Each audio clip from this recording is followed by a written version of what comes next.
Welcome, Flames of the Divine. And and it's been a couple weeks since we've last ended, and and, and well, a lot of us are relieved, I think, to be starting up again. And so, without further ado, let's begin. So before After the we begin really quick, just a few things you should know. Followers of Mayhem has two sequels. We have Flames of the Divine, which is on now, and we have Fractures of Reality, which will be on in 3 hours from now. So you'll be following two different groups as they journey through Norheen. And just wanted to clear that up in case you got confused with some people not being here and all that. Alright, you can begin.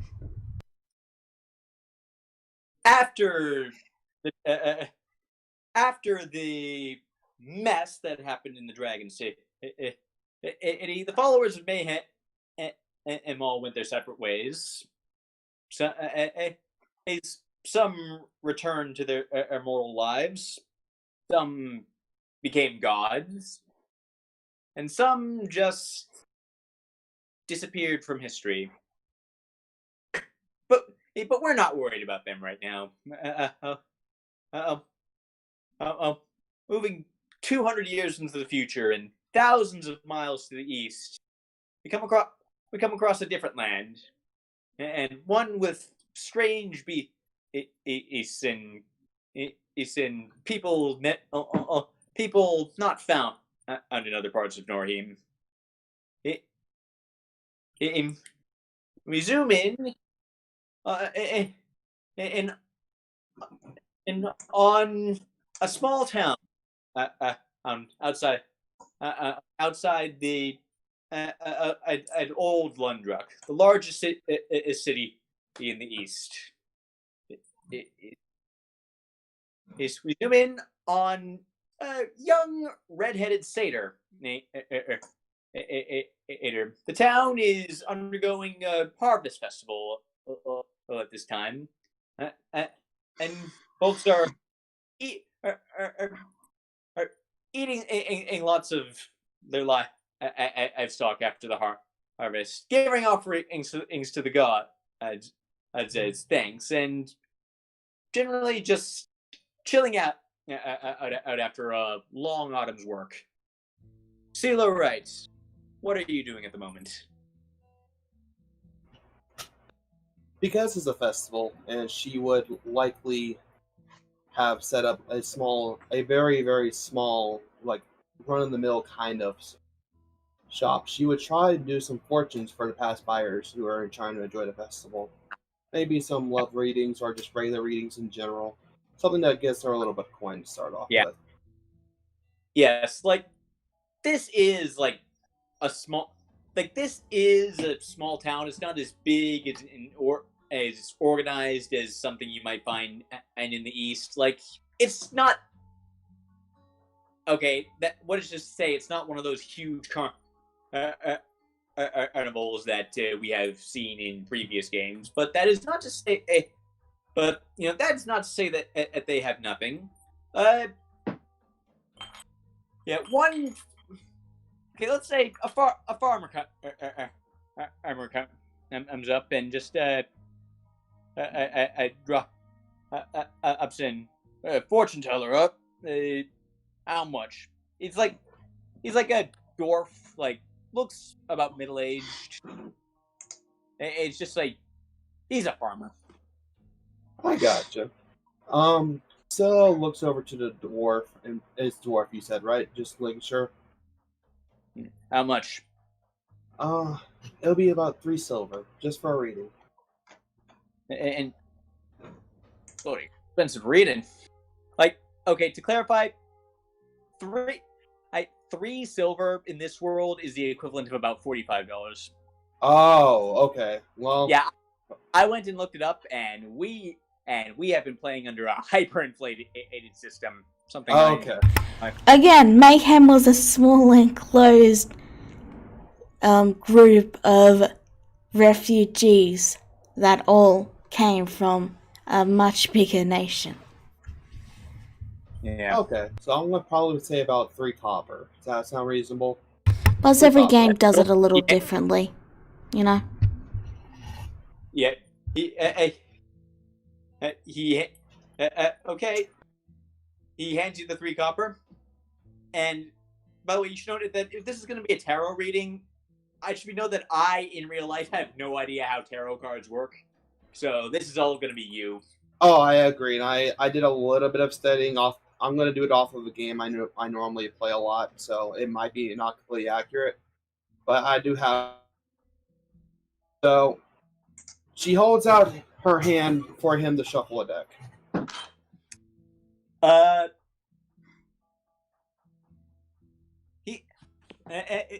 One moment while I roll something.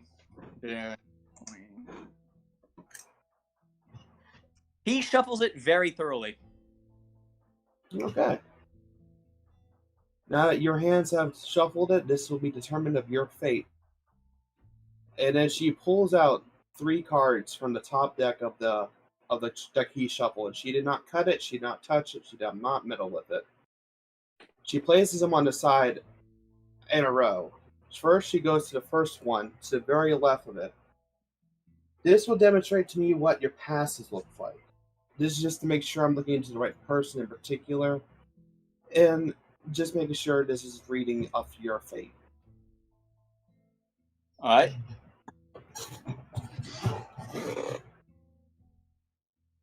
Is actually inspiration. It's the Ace of Wands. This card in particular tells me that you are always motivated to do your part in the world, or you were in the past. You were inspiring. You loved what you did, but you wanted to do more. You always yearned to do more for it. Does this sound like you at all, mister? I always wanted to be more than a farmer. But it, and like, he looks really sad right now. No. Alright, no worries, mister. That was the past, but let's look into the present, okay? So she flips over the next card. And it showed.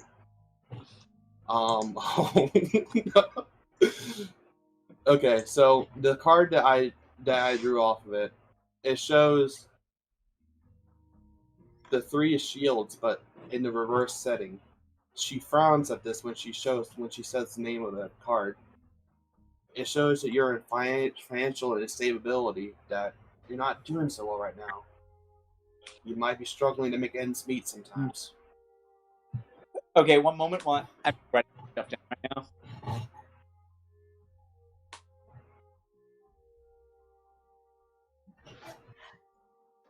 Like, he looks actually kind of embarrassed about this one. At this, like, roll insight on. Go ahead, and roll insight on him. Alrighty. Oh, well, I guess I need to undo that, but yeah, that's that roll. Yeah, 12. Yep. Okay. He looks like he doesn't really want to talk about it. Okay. A player role's being whispered. Yeah, I took it off. Want me to make sure that's not on? I'll check other sheets really quick while you guys do that. Make sure it's not a thing. Why? I thought I told you to get out of DM mode. I'm not in DM mode. I'm on the music so that I can play music because you haven't been playing music. Yeah, well. Do you want me to quickly go into their sheets and check that none of them are whispered?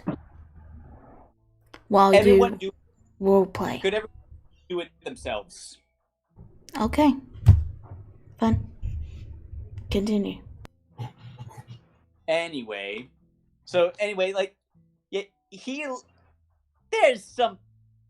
hiding something right now. Like, you're not really sure what, but it's very and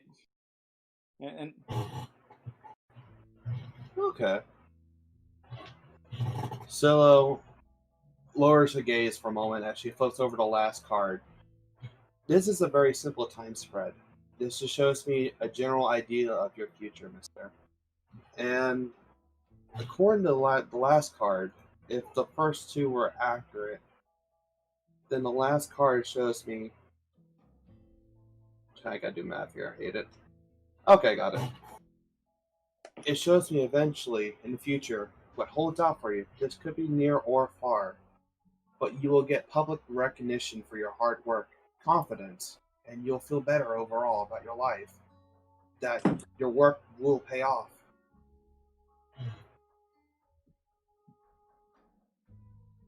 And it's the Ace of Hammers if you ever want to ask questions about it.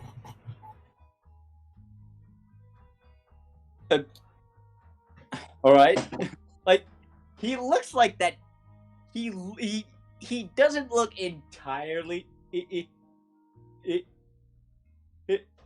doesn't look entirely comforted by that. Oh no! What did he do?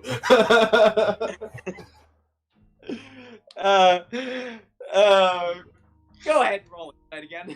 Alrighty. Oh, okay. He'll be fine. He rolled an 8. Okay. Well, that is the reading for the day, mister. I hope that helps you in your travels. Or in your settlement. Alright. Oh. Okay, so I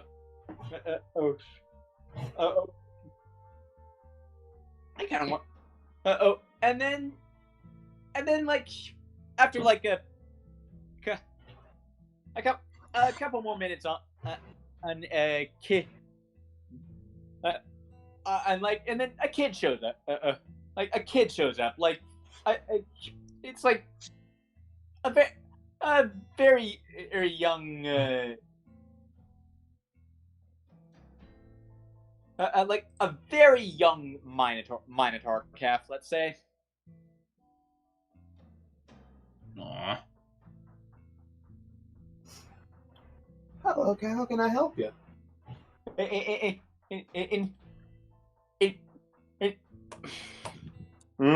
Can I have my fortune told, please? Sure thing. It'll be 3 copper. He kind of has to rummage around in his pockets for it a bit.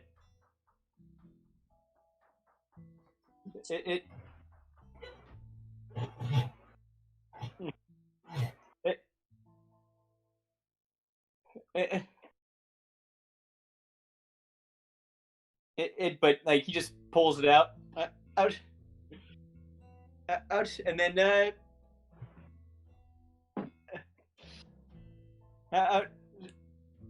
so what are you gonna do now?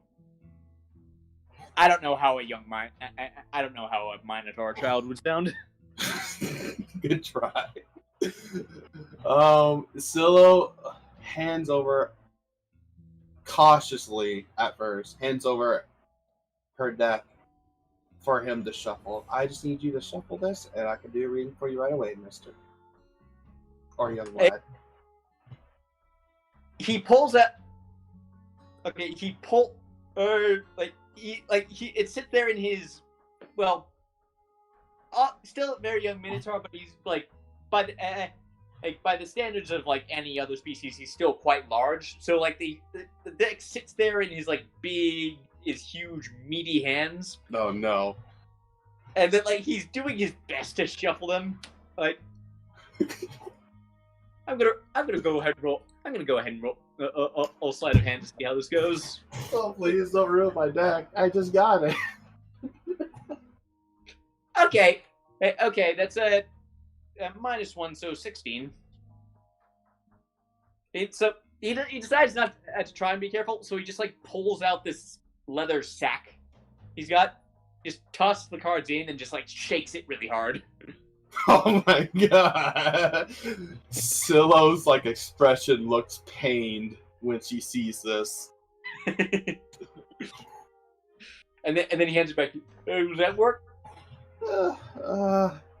Technically, I suppose it does. And then she like collects the pile of flipped and over cards and just rummages everywhere and just tries to neatly organize it back into a deck. Yeah, I'm guessing like trying to. Because I get like I assume you're like keeping your eyes. I suppose where you do that so you don't see any of the cards. She actually had to open her eyes to look at them. I get where you're trying to go with that, but she would actually be very cautious at this point, so she would actually have to look over and make sure he dropped all her cards in the. That's fair. Well,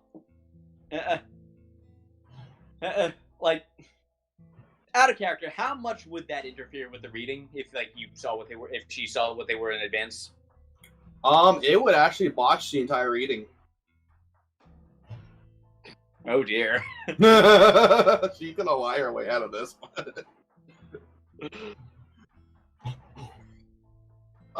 So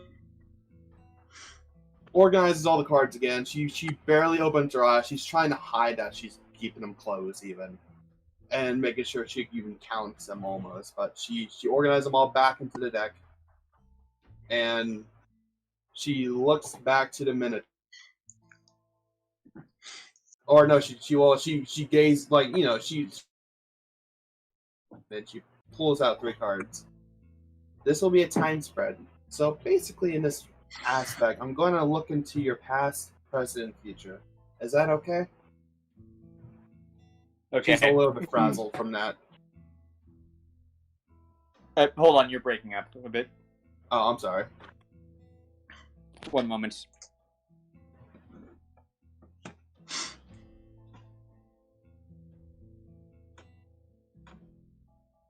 Okay. Say again. Say the entire thing again. Just from when you started, from after you shuffled it. Okay. She looks back. Well, she turns her head back. She's trying to keep her eyes closed still, and still on the deck of cards after she organized all of it. And then she places 3 in a row again, like she did before. And then she asks the Minotaur, "Would you like for me to read your past and future? Is that okay?" Okay. Okay. So I'm not even gonna roll for this. I'm just going to say 3. All right. In that case, Hmm? I will take notes on this one. Okay.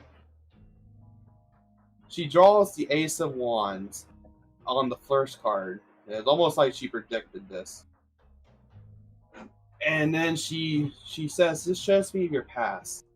Basically, you were inspiration again, and you always have like a good, kind soul to venture out into the world and maybe even to see and learn new things, be creative. It starts somewhere, you know."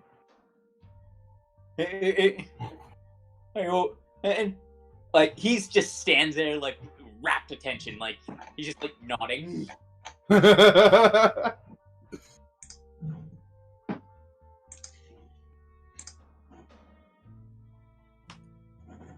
She then flips over a card in reverse. It's called the Ace of Swords. She repeats the name of the Ace of Swords. In this position right here, it goes to line with confusion, as if you are not entirely sure what you're doing, but this is your present, by the way. Sorry, I should start from the beginning. You're going to try and look for a way to understand what's going on with the world. He's still just smiling and nodding. Tell that a lot of this is kind of going over his head, but he's doing his best to understand it. He's trying so hard. He's a little trooper.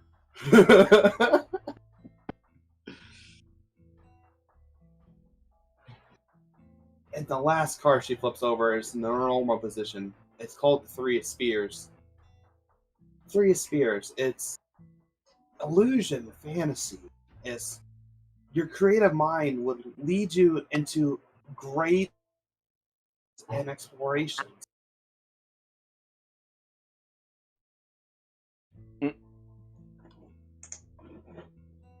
And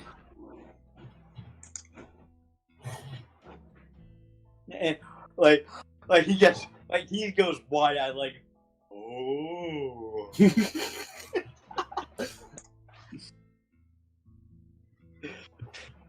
At this point, I would offer to get paid more, but I just can't do it. He's a kid. So it just nods very slowly and like sage-like almost before she would motion.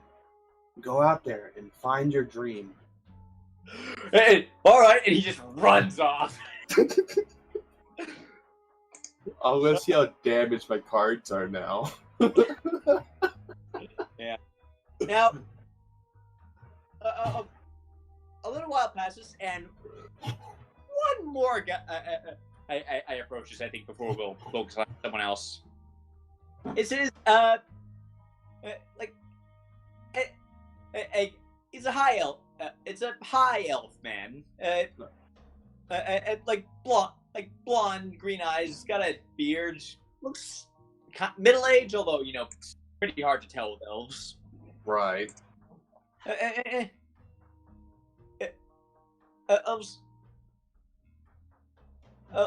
then fortune teller. Been a while since I've seen one of them, and like actually I've got a picture of him right here.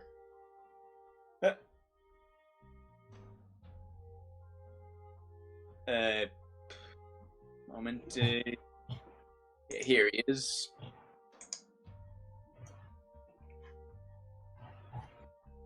Okay. My name's Anatar. My name's Anatar. What's your name, young lady? My name is Silo from the White family, the Wright family. Out of character. That's out of character. Thank God I now know how to pronounce it. But in character, and a fortune teller. Well, I won't say no. How much? Be simply 3 copper to do a basic reading. But if you want to do a little bit more of a deeper reading, we can go for 5 copper. Oh, that sounds interesting. And he hands you the 5 copper. Okay. All right, and this copper. No, but just interacting with this guy, you get a funny feeling at the back of your head. And roll insight real fast. Okay.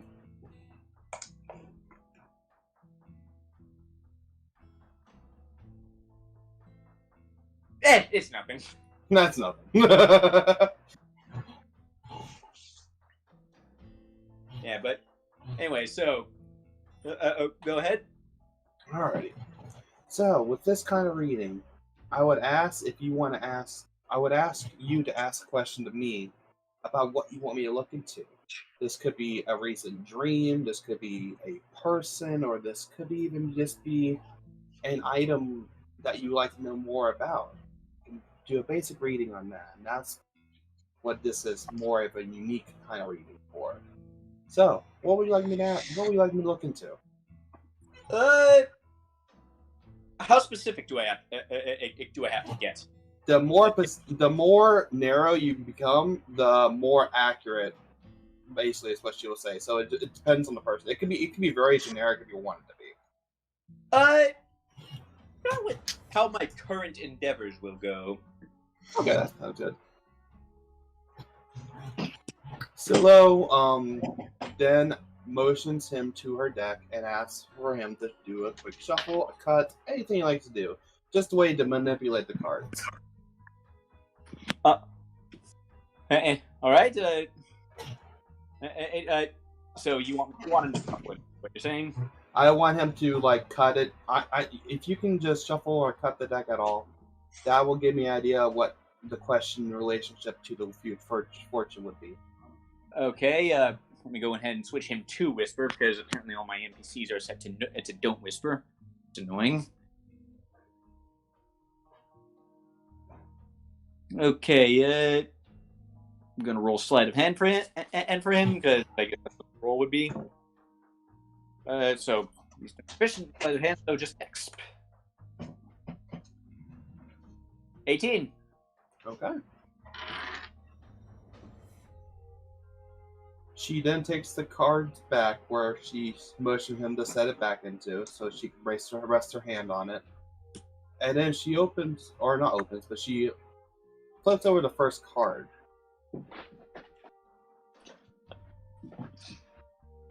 It is the Ace of Cups, and that is front. So, interesting. This tells me your past with your endeavors. It leads to compassion and creativity. It's a little bit odd for this one. So, you love someone or something a very long time ago, or recently. Is this anything in relation to your endeavors? It would not be. It would not. It would not be inaccurate. Alrighty. One The more I read it. Down then, wait, before you continue, one moment while I write something. Something down real fast. Do you want the website I'm using to actually read these cards, by the way? Send it to me later. Right now, I'm just taking notes. Okay, I just want to make sure. Because I know you're taking notes, so I didn't know if that'll help you or not. Yeah, like this isn't notes on what they're getting. It's I'm writing down notes on what it all means for them. Ah, okay.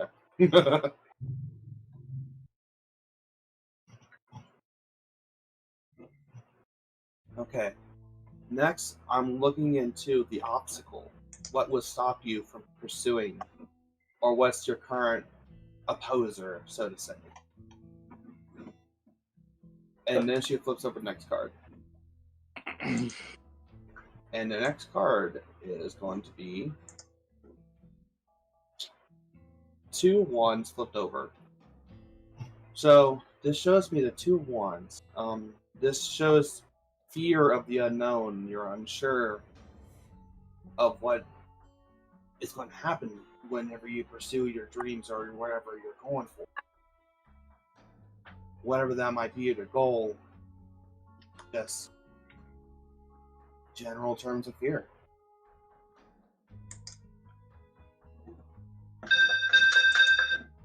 Whoa. Sorry. Sorry. Something popped up. Okay.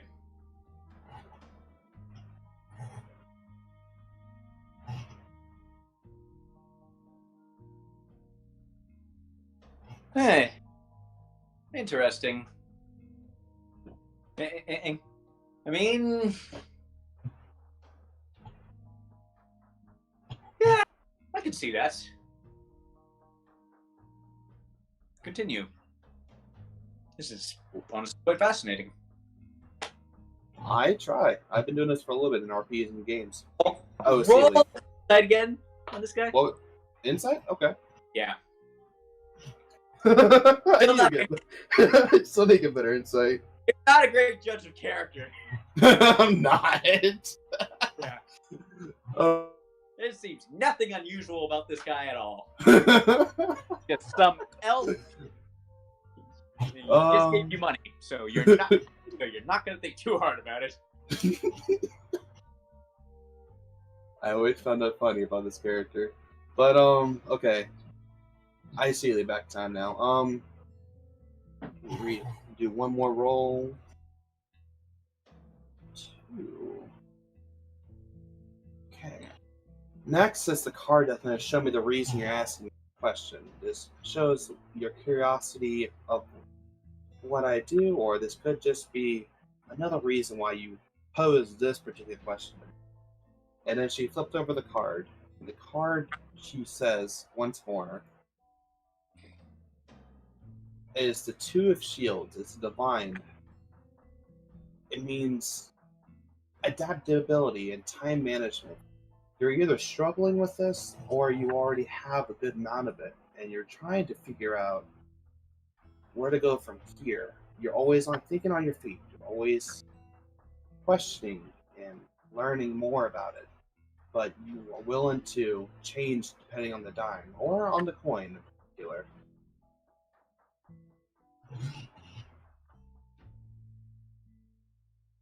Like I am doing PR. Oh, see, I am doing PR NG on this, so sometimes it's hard for me to go on the fly with this. Right. And I understand. and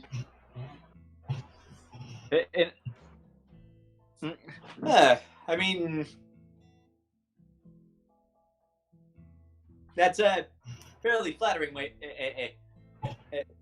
of saying I'm not really sure how to do it.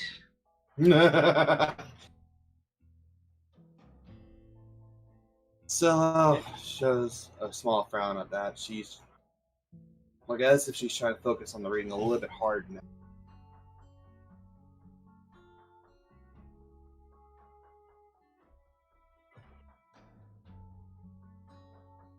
Lastly, one more card I can do, and that's just going to be the future. What the reason, or not the reason, I should say, the answer to your question. The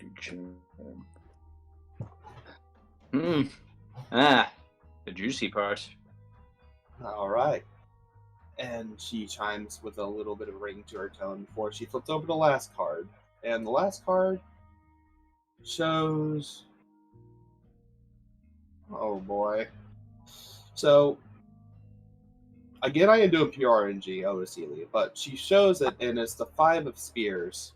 This, and the position is reversed. She frowns at this, and she has a worried look to her almost. She then repeats what the card says. Despair. It's not going to go well in your favor.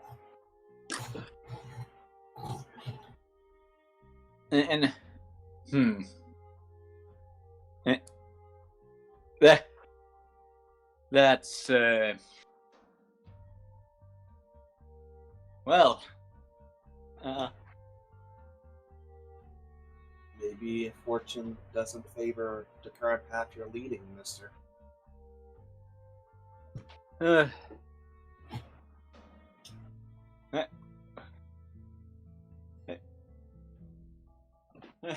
Well, with any luck, it'll change its mind, I guess. I do believe fate can always change, but it's just depending on certain circumstances. Maybe that can happen to you as well. Oh, here's hoping. And he tips you an extra 3 gold. Oh, dang. Yeah. Now, he winks at you and walks out the door. Now, I'd like you to roll one last insight check. Heck on the guy. I was about to say, okay, this is enough that I'm actually going to roll against it.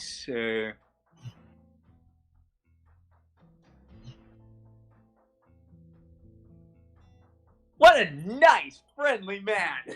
Oh, god dang it! I'm sorry, he rolled a nat 20.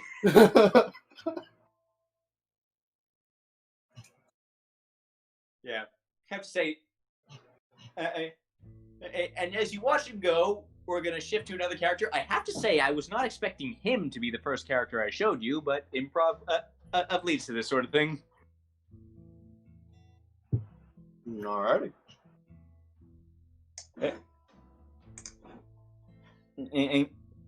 And so,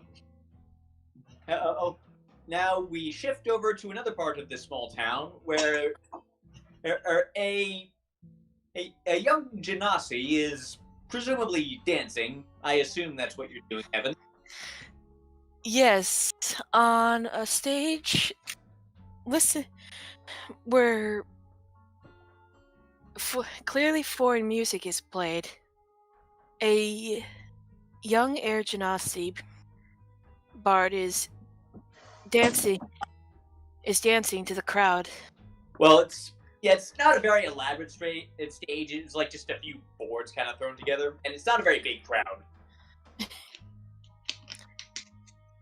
Yeah, so I guess go ahead and roll a performance check. Okie dokie. Not bad. Sweet. And so yeah, like you get a good bit of applause, and let's say one moment while I roll something.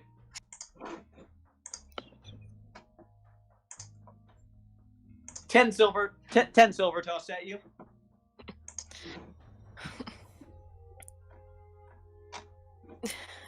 Heaven bows. Yeah. And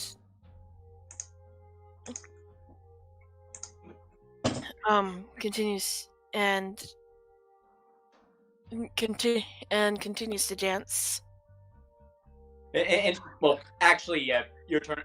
Well, actually, like the next people, people are up. Like the next one is like this, like like a local tavern keeper is like wheeling out of a piano of all things, and hauling it up to the stage. It's a very old piano, not very well taken care of. He probably shouldn't be bringing it outside the bar, but that is what he is doing.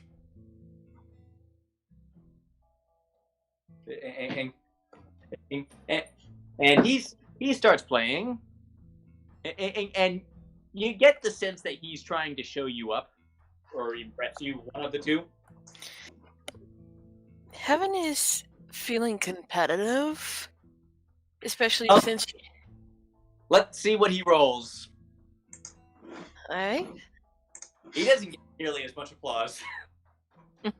Shall I perform again? Go ahead.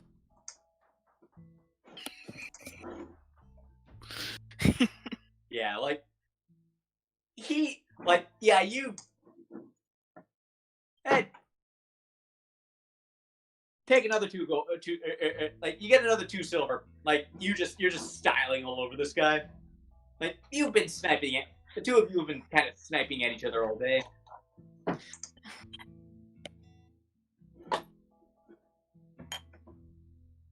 Now,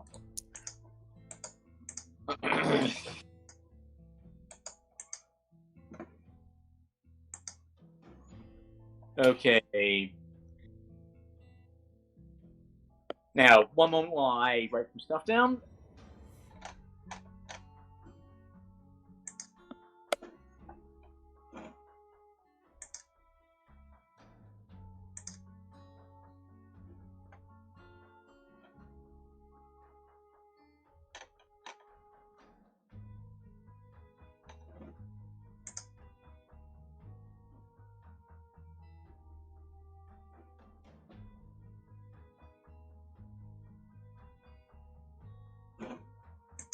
I say at this point, Heaven takes a drink of a canteen she has nearby. Yeah. Yeah.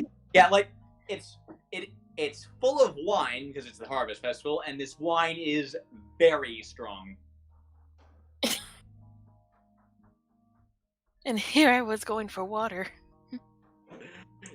Oh, you thought it was water? Yes. In that case, you're gonna have to roll a con save because this is ancient Greek style wine, and it's supposed to be mixed with water before you drink it. But you're fine. Damn.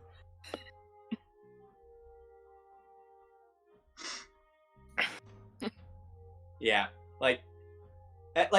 you get like one go, one you meant to a gulp, but you start with the sip, and oh god, that's strong. Yeah, and then you grab the correct canteen after that.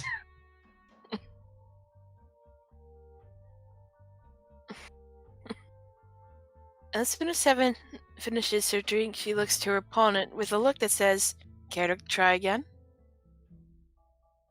And like, he huffs and tries again.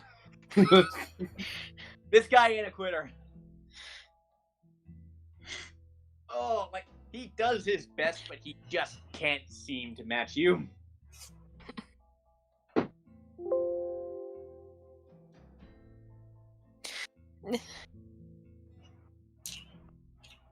Okay, we out of character. Were you able to see that roll? Yeah. Okay. Yeah, like I know. Like, yeah, your performance. Okay, now your performance. This one doesn't get as much applause, like as like your act is like beginning to lose its exotic value because they've seen it a few times now. Which is strange because this is Seven's first night in town. Well, yeah, but like you've been doing like the same performance like basically all day is the thing. Well, perhaps. But and then he closes you off with, and like, I think he actually gets booed for this last one. And because like, and like, he just keeps he's obviously giving you the stink eye, and it is very much affecting his performance. Off the stage, nerd. Like so he looks around and gets off the stage. So yeah, that guy's got a grudge now.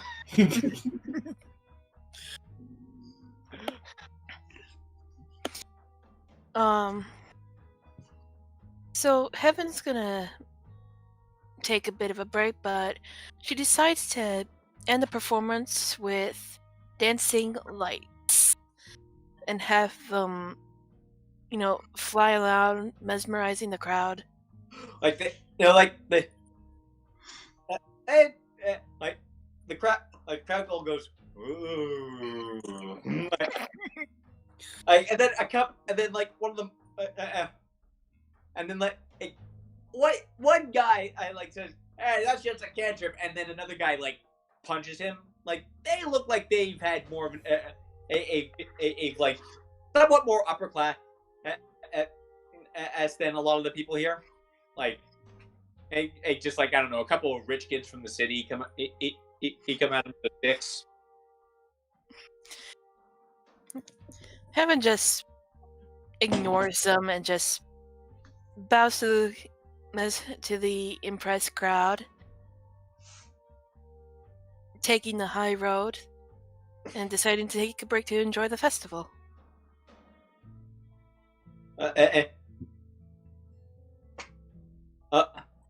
All right, like, yeah, like, okay, now, Rudian and Talos, I believe, we shift to others part of the festival. Rudian and Talos, I believe you two are companions starting out already. Yep, we are.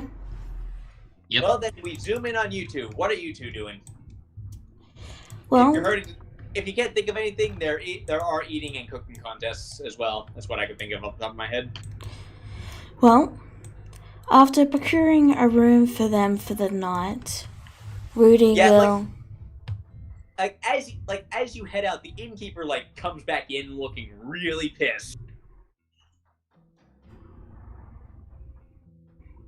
And you have no idea why. He doesn't seem to acknowledge you right now. Did we still get our room? Oh yeah. Okay. Well, after we procure a room for the night, Rudy will follow Talos out and then look over to him and say, "Well, the day is yours." Oh, well, very generous of you. Let's see now. Certainly a lively little festival, isn't it?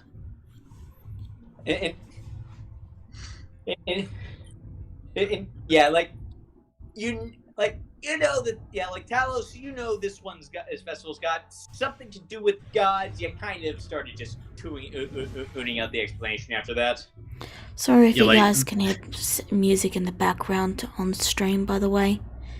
You on Discord won't hear it, but those on stream might. But yeah, the mere mention of gods, he just tuned it out. Yeah.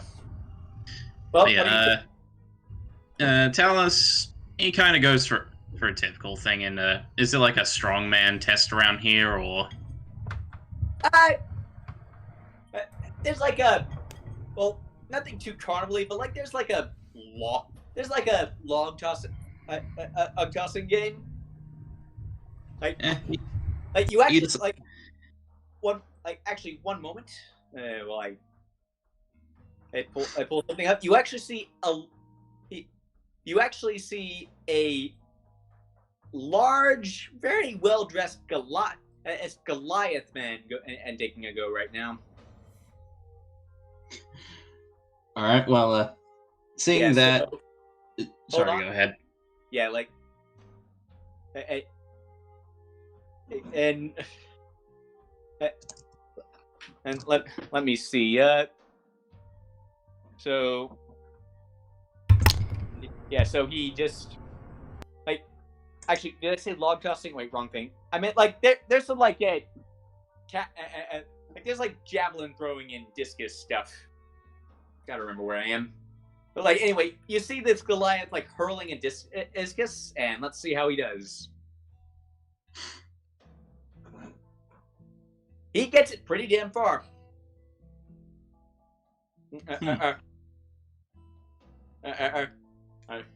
So yeah, there's discus hurling and javelin throwing are the two I can think of right now. There's also like a boxing pit. Talos's ears actually do perk up at seeing the boxing pit, but he decides to do a bit of a warm up with the discus and javelin. All right.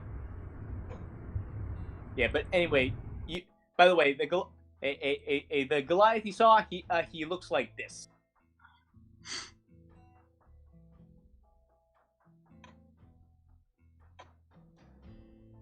Certainly well dressed. Yep.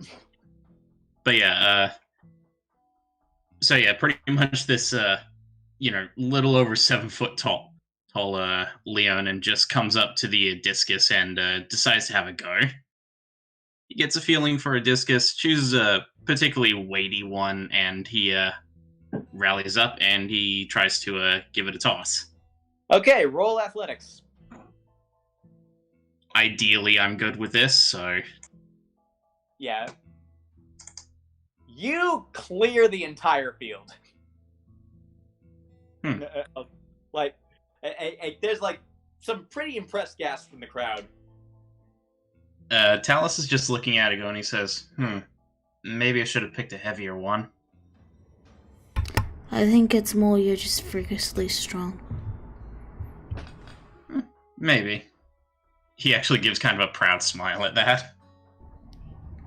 Once you're done wrestling, you might want to do the eating contest.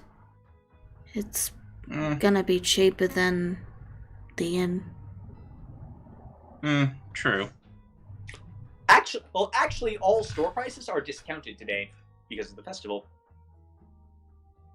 Ooh, nice. Yeah. So probably not. Well, actually, yeah, it is because entering the eating contest is free. But yeah, after that, Talos just kind of pats the guy on the shoulder and he says, "Hey, you still did pretty well." Thank you. And he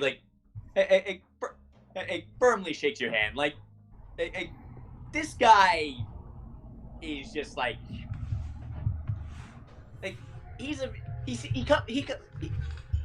actually roll insights with disadvantage. You're not super familiar with the customs around here.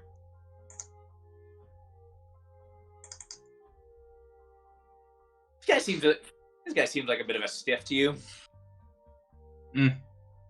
Well, Talus still kind of, gives it a firm shake, strong grip it. And he heads on over to the boxing pit. Yeah, well, it's a... Well, I mean, it's like... it's like boxing / wrestling. So yeah, pretty much immediately gets Talus's interest. Yeah. Like the guy who goes up against you, he looks to be probably like an off-duty guardsman, and he looks to be. You recognize sort of the posture, like trained soldier, but doesn't seem to see a lot of action. So yeah, he's going to roll an athletics check, and I will ask you to do the same. Just one moment while I switch him to whisper, because why do NPCs not whisper up here by default? All right. He rolled pretty well. All right. You match him. Like, you two are very evenly matched. Talus is actually grinning through it all, and he just says, "Very impressive." You're not too bad yourself, big man. And then go ahead and roll one more athletics check just to break the tie, and he will do the same. He leans a little bit too far into it, and you're able to sort of fade out of it, and then you get him in a leverage hold. Like, he struggles for a bit before just finally just tapping out. Talus lets him go, and when he drops him to the mat, he helps the guy back up to his feet. Not bad, big man. Well, to be fair, I believe you had somewhat of a disadvantage. Actually, like, how tall is this guy compared to Talus? I don't know. How tall is Talus? 7'3". Yeah, he's a good 1.5 feet shorter than you. Good 1.5 feet and maybe, I don't know, 50 pounds less than him. Yeah. So yeah, Talus, he gives him the benefit of the doubt that he probably was in an unfair fight to begin with. But yeah, he pats him on the back and crawls out of the wrestling pit. Like,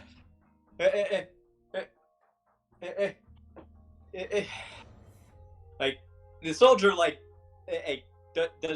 does the same. He goes for like a water skin, and then he's got with his stuff. But yeah, he after Talus is out, he looks to Rudy and says, "Now, you said something about a pie eating contest?" Yes, you would probably win it as well.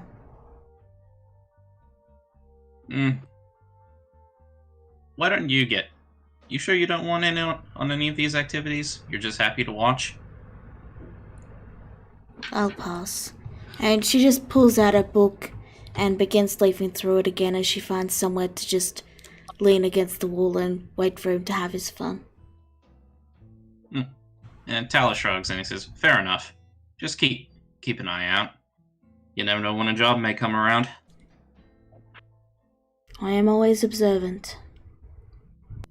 But yeah, and he, at the suggestion of Rudy, decides to go for the pie eating contest next.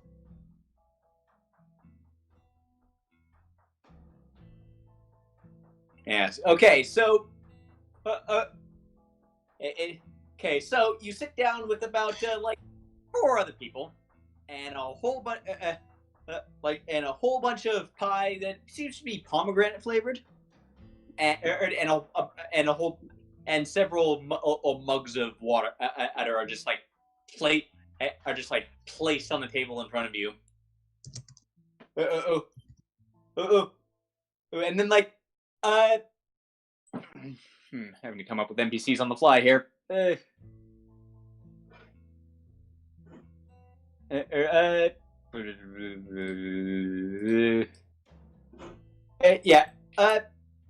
Let's say a satyr. Yeah, a satyr like comes up and stands in front of you and holds out a whistle.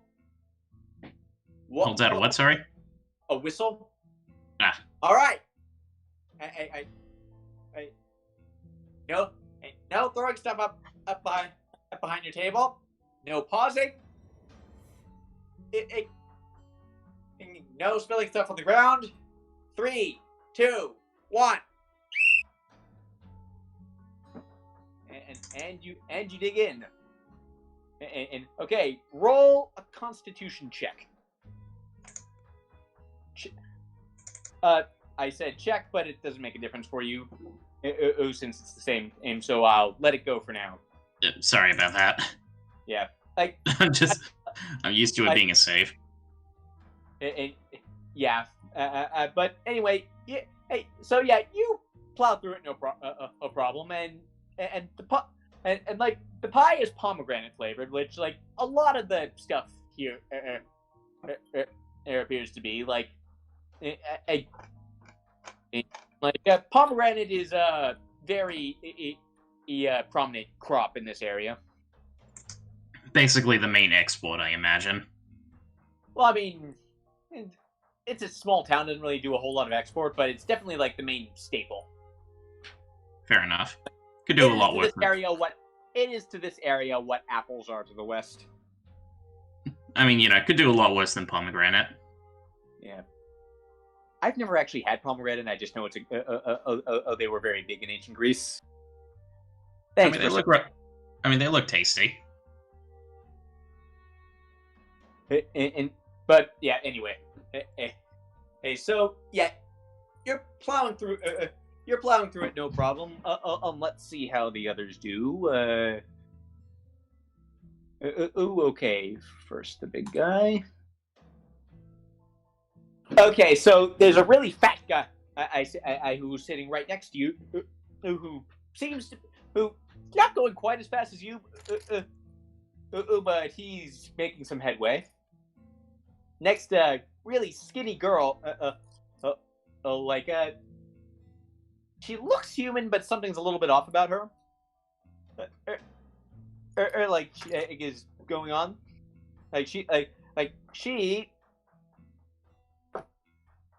She's matching you bite for bite. Wow. Impressive.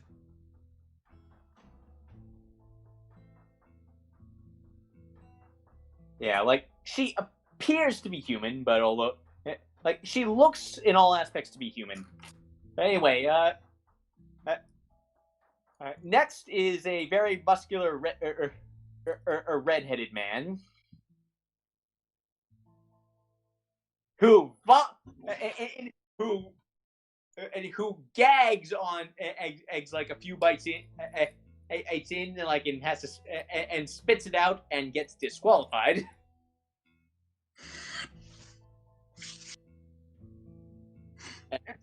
Not least is a large minotaur man, and who starts off strong but loses steam real fast.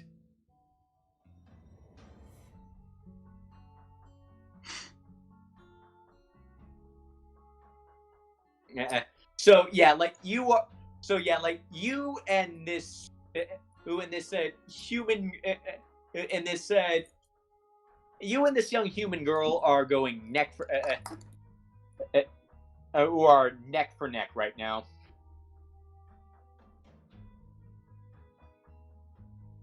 Like, and they, like, you just keep eating and eating until eventually you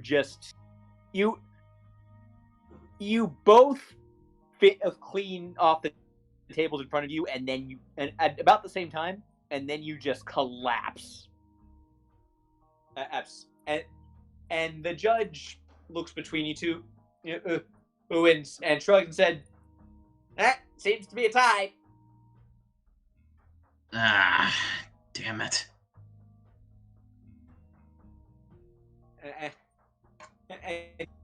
So,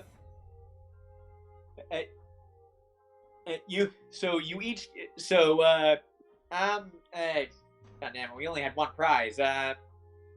Someone get another one. And then, like, he brings out the prize. It is a skin full of the finest quality wine produced this year. Ooh. Yeah. Tell us. Like they have to like go dig it. So they have to go like dig up another one, and then they hand you each one. All right. So water skin of wine, yeah. Yeah, like water skin of very high quality wine, and this is locally made stuff. So you are aware that it needs to be mixed with water before you drink it, or else it's ridiculously strong.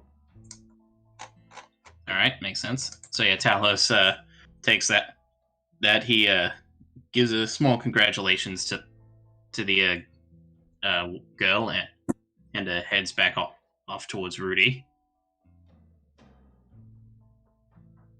Oh, are you done? You are stuffed. I think I'm going to be working that off for a bit. On the plus side, he shows her the water skin. Got some rather nice locally produced wine. Should be able to sell that for a decent price.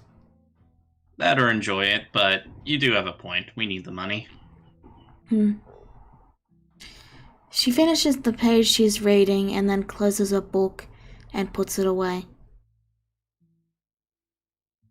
Anything else you want to do today? Maybe let's just take a stroll around the town. Just enjoy ourselves a little. We've been walking non-stop here since. So your solution for walking non-stop is to walk more. He just shrugs. Rudy begins walking. Talos just, he chuckles and shrugs.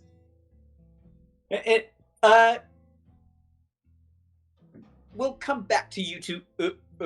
We will come back to you two later, but for now, let's go to last but certainly not least. We dial up and we come in on a raccoon person, who is in yet another part of the festival. Rick, what are you up to? The Mapash is pretty curious about what is going on right now, and he's actually a little short stack with his forfeit date. Right. The heck is this?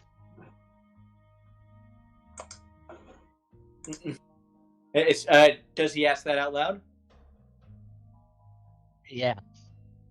Like a passing in townsfolk. Let's say it's another dwarf. It's a party, friend. Enjoy yourself.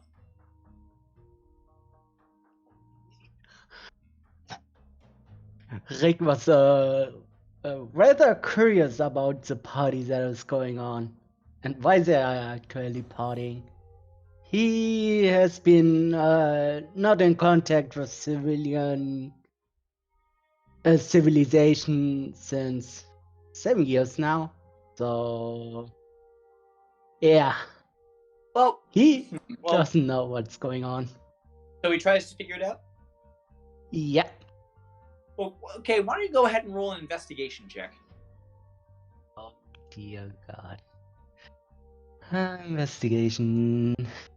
This won't be a difficult one. Hold on. He has to investigate if this is a party. That's hilarious. Well, I think he's trying to figure out why they're having a party. Yeah, that's enough.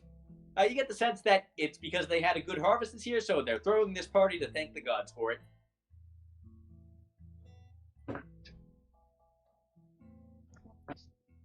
I see. So, He's looking around, still curious, while finally figuring out why the party was going on. But why do they do that? And do you ask that? Yeah, he is pretty much hard to think whether quietly for himself.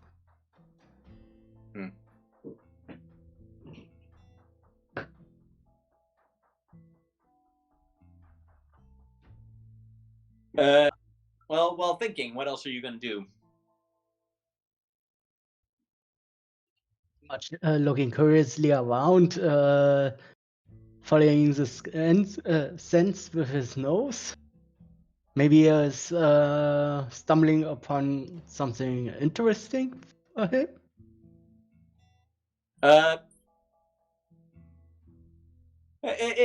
Well,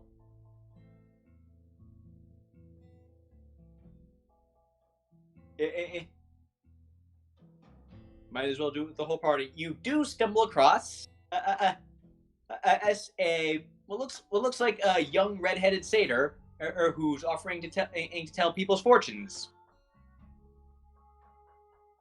Peter. And yeah. So Silo, you see this raccoon man. Roll intelligence to see if you know what he is.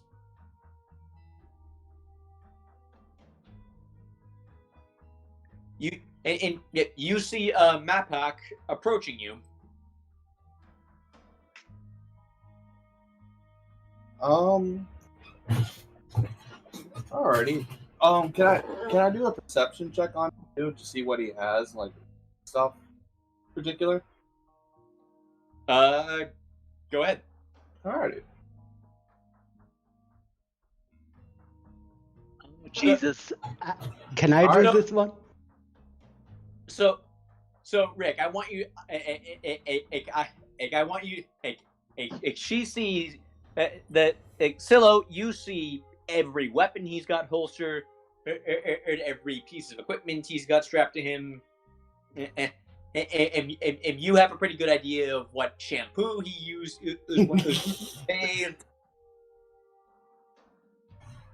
Okay, how Pretty armed? much.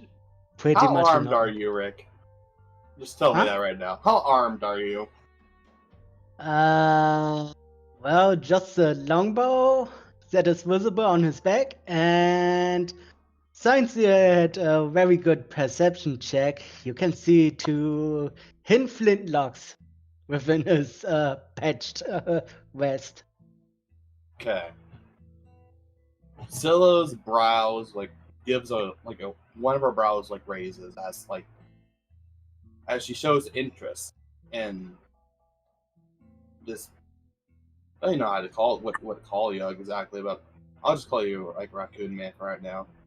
Sorry, I don't That's remember the okay. race, but she looks interested at the very least. She motions you over even. Hello, may I read your fortune? You want to read the mapper's fortune? Questions he out loudly as he approaches her. He looks rather confused about that. And since he got closer to you, can you see that most of the things he has on him are secondhand? Let's say it that way. Still looks interested, but it's fading a little bit as she got closer, just a little bit. Yes, I just wanted to check on for a little bit. I see something a little bit odd, so strange, and then she moves a hand a little bit, gesturing for him to come a little bit closer even. He does. It's also not his first time seeing a satyr, so he knows what she is. So then stands up a little bit, but due to his, I'm guessing, small height, as I but something. She does go 4'8". Okay, so it's still pretty small height. She kneels a little bit to like pat him down almost, and she's like, "Wow, okay, that's interesting." And she just does this She's just patting you down for no reason. Oh, if I can, she's gonna go for your coin badge. Well, Okay, the first hold thing. Hold on.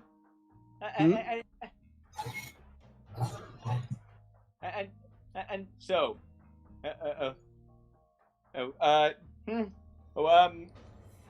yeah.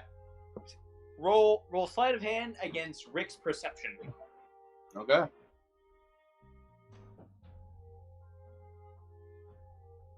You first. Well, I did lose, so it's okay. Oh dear. Yeah, I have 15 perception, I so. I don't think Rick could lose that even if he got a natural one. Oh damn, that's depressing. Actually, my rolls are not on the right areas. Are you trying to mock me? No. Wait, sorry. Are you trying to mock the Mapesh? Was he asking her as he steps back from her? Not exactly. I haven't seen one of your kind around here, and I only read them in books, so I was kind of interested. Is all. She just gets a small shrug. Your hand almost went for where the Mapesh keeps his valuables. I don't recall that. But I don't know where you keep your pouch, actually. Just what it is. She's a small shrug at that. Or Wyatt Satyr. With that said, still motions and sits down. Regardless, if you want to read a fortune, let me know. She gives a small smile down. Okay. Huh. Rick shakes his head simply after that interesting encounter, and he marches on from her. Not really interested in letting his fortune get in it. What a wired person that was.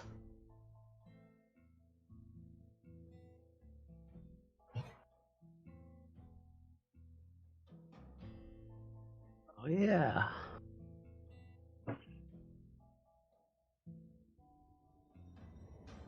That's pretty much it, I guess. So you moved on from Silo? Yep. Well, Silo, as the raccoon man moves up and moves on, on what looks like an elf girl and an enormous lion man, and like they walk by. Rudy and Talos, you see a fortune teller. Talos gives a good look at this and crosses his arm and actually tilts his head a little bit. Rudy, is this one of those fortune teller things I've heard about? What is? Rudy is still walking. She hasn't even noticed. Back here, little buddy. She glances over to Cilio and then says, sure, have fun. I'll be over here. And then she goes back to her book and continues reading. Sorry for my companion. She marches to the beat of her own drum, I believe the term is. It's a very accurate term, it seems. How can I help you today? So you're a fortune teller, correct? am, and you have a very interesting aura around you. Well, I believe that's the first time anyone's remarked on my aura. I'm not entirely sure how this fortune teller stuff works. In truth, I believe this is the first I've ever seen a fortune teller. It's pretty simple. It depends on the fortune telling. Dealing cards. So I can read it based off whatever you shuffle, and then we can go from there. I do have two different prices. I have 3 copper just for a basic, like, future read. A more questionable read, as in, like, ask a question and I'll look into it. The future either. It could just be about a dream, past, and a lot of things that can do with fortune telling. Learn more about yourself or about things around you. Alright then. I suppose it doesn't hurt to at least, well, ask, I suppose. This seems interesting enough.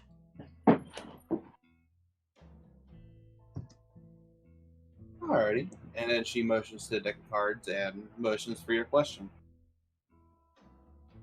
Well, perhaps this will seem a little silly, but I suppose I should ask. Will I become legendary?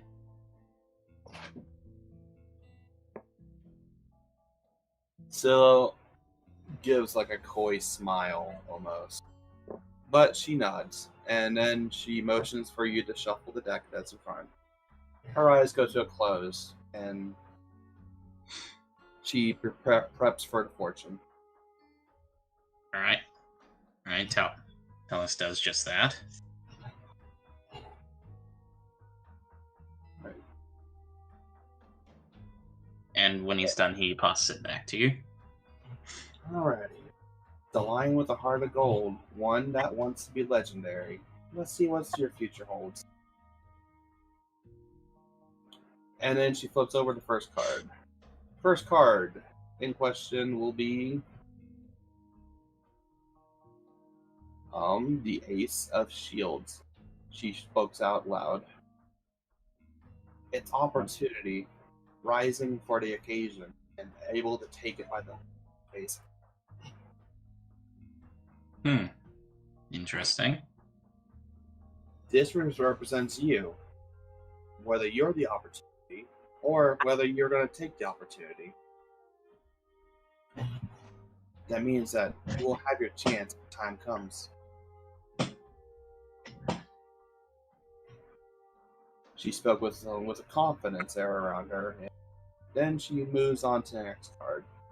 Shall I continue then? By all means.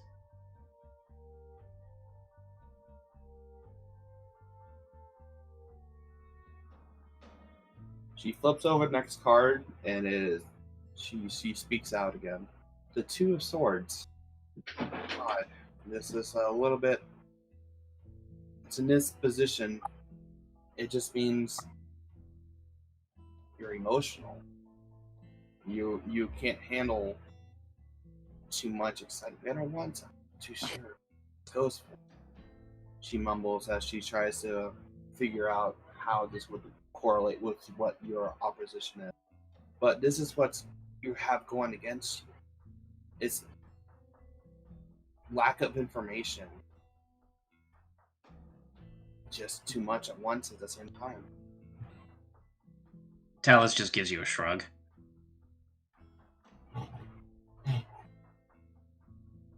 But let's move on. And then she pulls out the third card, and the card is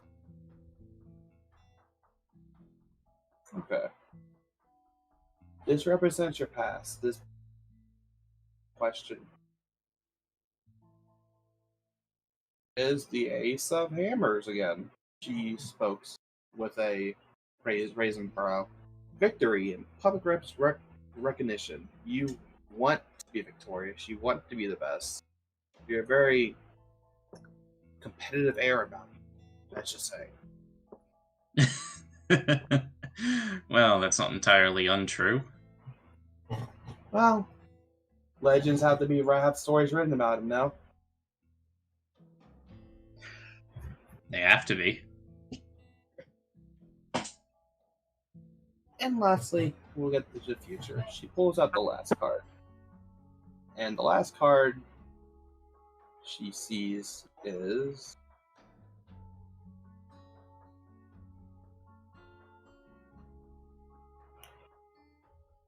Okay. It is the Queen of Hammers, she spokes. Energetic and curious, but not sure how that would... Maybe you're always looking around and trying to figure out how to become legendary? It doesn't really give you a definite answer for this kind of question. This reading's a little bit foggy for some reason. I'm sorry. I won't charge you anything. Perhaps it's that mysterious aura you said I have. I did say that, didn't I? She gives a small smile to that grateful smile. So, from your reading, you're saying that that perhaps it's because of my competitiveness and my eagerness to prove myself, I may be going towards an uncertain future. I always say this about fate. Fate can always change. It's just how you change. It depends on how you manipulate. So, knowledge of it always helps. And that's what I try to do. Well, regardless of what fate has, I know where my destiny lies. There's that confident air again. She smirks. Well, thank you for your time, Miss. I apologize. I didn't seem to get your name. Didn't I introduce myself? I am Silo. I am Talos Firemane. I'm sure you'll be hearing the name soon in the future. Oh, I can't wait to see it. Well, good day, Miss Cielo. And Talos leaves and returns to Rudy.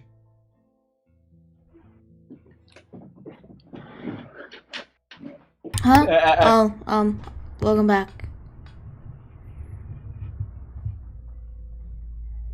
Well, that was certainly interesting. It's all a bunch of hooey anyway. Shall we go? As Yes, you let's. say that, at the bell like a loud bell starts ringing, and people start heading towards the town, sort of the town square.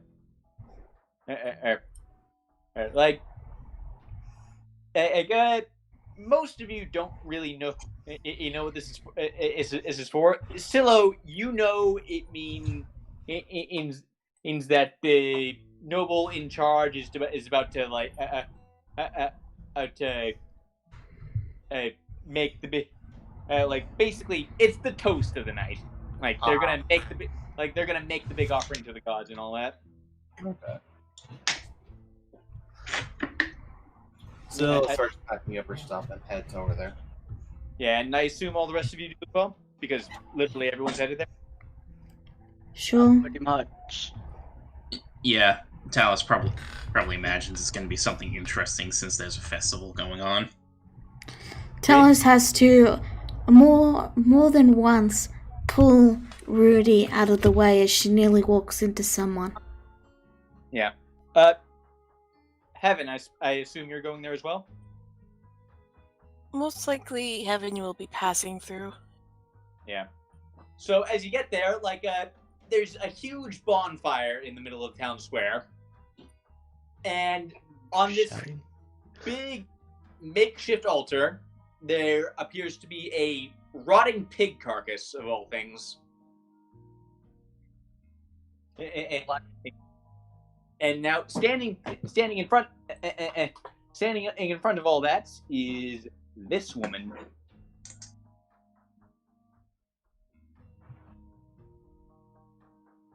I need to refresh because a lot of the picture links are broken. 1 second.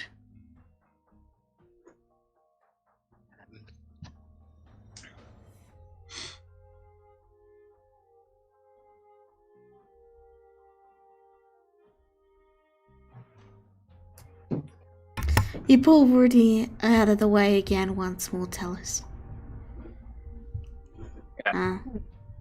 Oh, Rudy.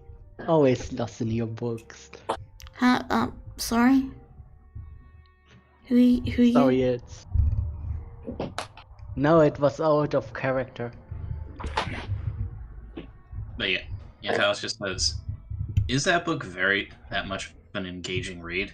Not really. It's just theoretical physics. Sounds complicated. It's E equals mc squared plus the square root of an isosceles triangle and Pythagoras' theorem. Okay. Actually taking class out of character. I'm actually taking classes and stuff this semester, and and you just spouted a whole bunch of nonsense. Yes, I know. It wasn't meant to make sense. No, here's the thing. What she's saying is making sense. This is just how Talos hears through his perspective. It makes no sense to him. It's not meant to make sense because he's not going to understand it. Yeah, so in reality, what she's saying does make sense if someone... What she's saying about it's just through his filter. Actually, even if you knew about it, it probably wouldn't make sense because she's just muttering incoherently about what she's reading and it's all disjointed. Yeah. So... Okay, I'm sorry for the pause. I'm running into slight technical issues here. That being my computer's signal. I mean, you don't really need to know about it, Talos. It just, Okay. Not really, no. You asked. Yeah, because, well, I mean, we're just kind of, moving towards where everyone else is going. We're gonna just strike up a conversation. Alright. Can we get some books in this town? Sure thing, If buddy. they have a store. Yeah. I'm sure they do. We'll see what they have in store. Okay. She turns the page. So, anyway, okay, I'm just gonna continue with the scene, and I'll show you the picture of the woman when I can. And so the woman, it's a young halfling woman. Looks kind of in the halfling equivalent of her late 20s. It's like she stands up in front of the growing crowd and says, "So, everyone have a good time?"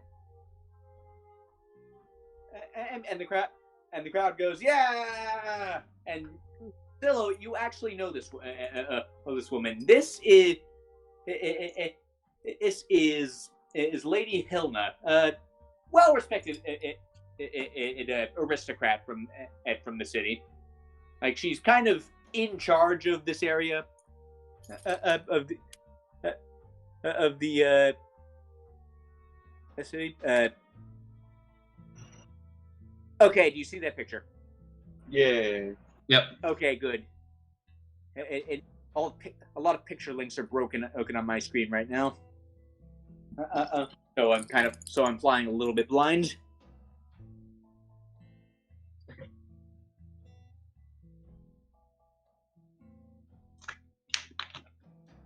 Okay. But yeah, we can see that fine. So, You've just a warning.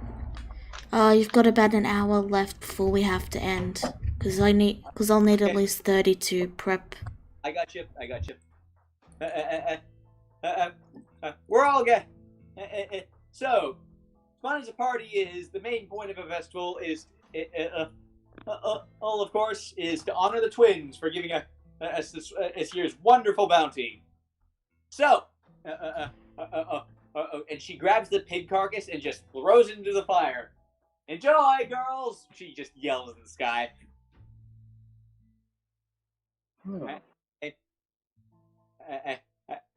And like the fire just suddenly burns just a little bit brighter after she throws in the rotting pig carcass.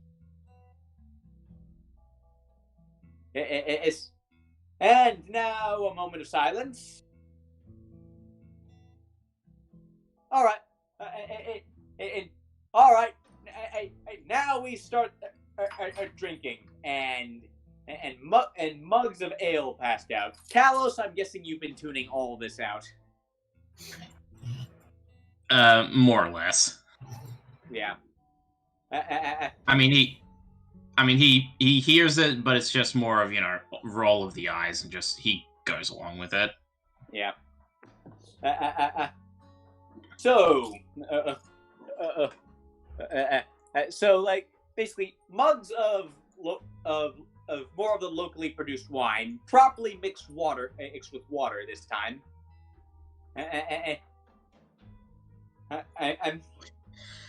Are passed around. And she takes one and just raises it in front of the crowd. To the gods! And the crowd chants back, to the gods! And then okay, so who take then everyone takes a drink. Now, among you, Rudy, do you take a drink? No, I'm busy reading. Silo, do you take a drink? I do. Heaven, do you take a drink? No. Talos, do you take a drink? He takes a sniff of his drink first. He's waiting to see. He just kind of like, I would say survival instincts, but just wait for everyone to drink first before he drinks to see what happens. Rick, do you take a drink? Actually, curiously sniffing on the drink, not knowing what it really is. Not so sure if it's okay or not. So Silo is the only one who takes a drink. For now, yes. And in that case, Silo, I need you to roll a Constitution saving throw. Alrighty. I mean, if Rudy... Oh dear! That's not good. I mean, if Rudy had had the drink, that would have been fun, but she's busy reading. She wouldn't really... She doesn't drink. She doesn't do alcohol in general. Dallas can confirm this. Hey, have saved you, because... Okay, Silo, you're out like a light, as is everyone around you, as everyone who took a drink, including the Baroness, suddenly collapses and just falls unconscious. Talos just like, he kind of like jumps back a little in surprise as he looks at it. He's like, wow, this must be some very strong stuff. Yeah. Actually, you took a sniff of it, right? Yeah, he sniffs it. Roll intelligence. Real fast. Well, I break even on intelligence, so... No, just to see if you know what it is. Yeah, this wine smells a little bit weird. And before you get any further, suddenly a hole opens up in the ground next to where Lady Hilna has also fallen over unconscious. And out jumps a group of goblins. And as they surround her and begin grabbing at her. Well now, Talos drops the mug. Rudy, look alive. Oh, okay. She closes the book and gets out a spellbook. Alright, I'm ready when you are. She's reading her spellbook with the same bored expression she was reading the other book. By the way. Right. Wake had sniffed on it, and upon seeing what happened, that he dropped the drink.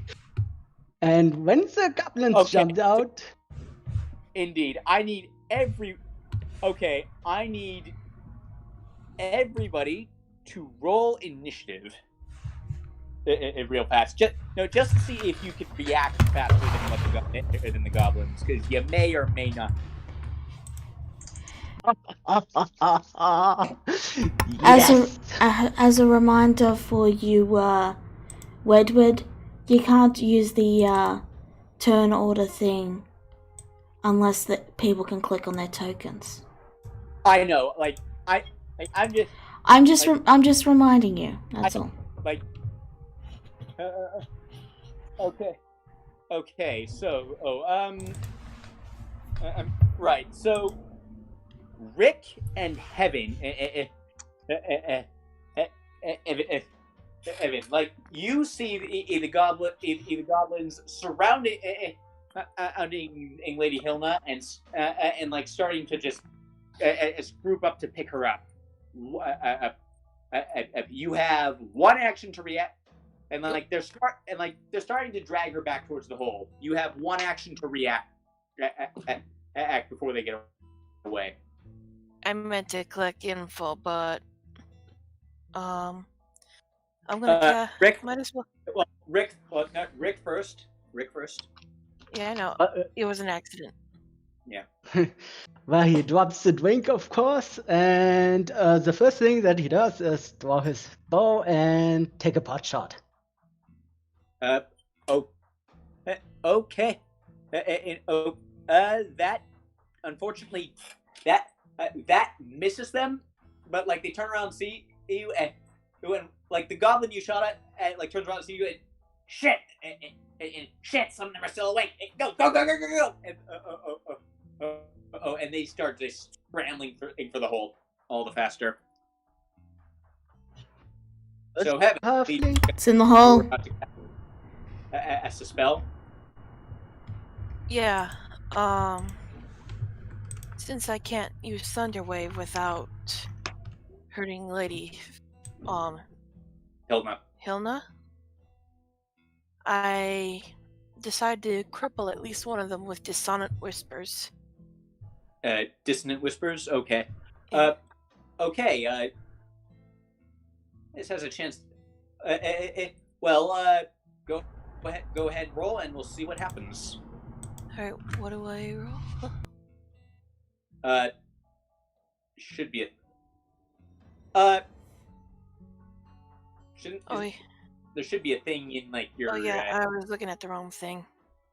Yeah, there should be a thing on your attack list. And since I'm gonna use level 1. And okay, let's see if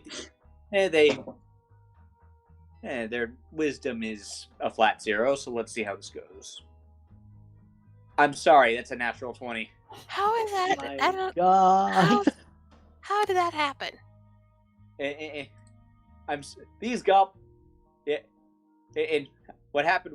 What happened? And was as the rolls, like he looks at you and says, "I mean, okay, sure, we'll run." And then they yank Baroness Hilna back into the hole, and you can hear the echoes of them just running away.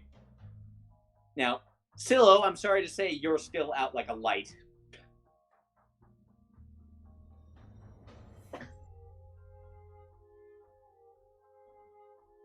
Are you there? Neku? I said that's fair. That's what I said. Okay. Okay, so yeah, like the goblins had turned, and they used their turn to basically drag Hilna back into the tunnel they made and bolt away with her. Okay, so next is Rudy. What are you about to do now? Well, I'm going to kick Cilio just to try and wake her up. Would that be a bonus action or an action? The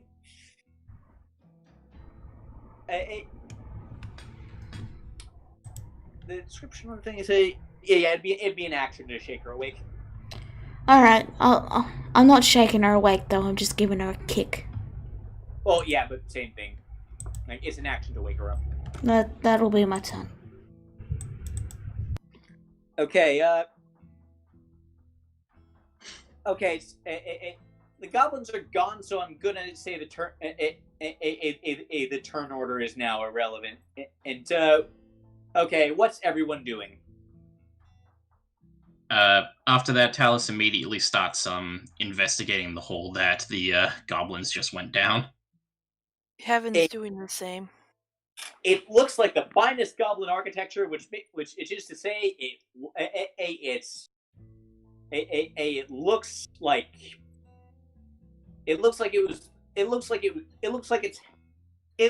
it's held up by hope, by tape, and good luck, more or less. just spit tape and good luck. Yeah. Mud and good luck. Yeah. Actually, it's the finest in goblin architecture. Huh. It looked like they might have been planning this for quite a while. Why? Well, why would a goblin do anything like this? Food, resources, maybe they could get a ransom for whoever this lady was. Who cares? Let's go after them. Rick collects the arrow that he missed. You should know that the hole is goblin-sized, so for some of you it might be a little bit hard to fit in there. By some of you, I'm Talos. Oh.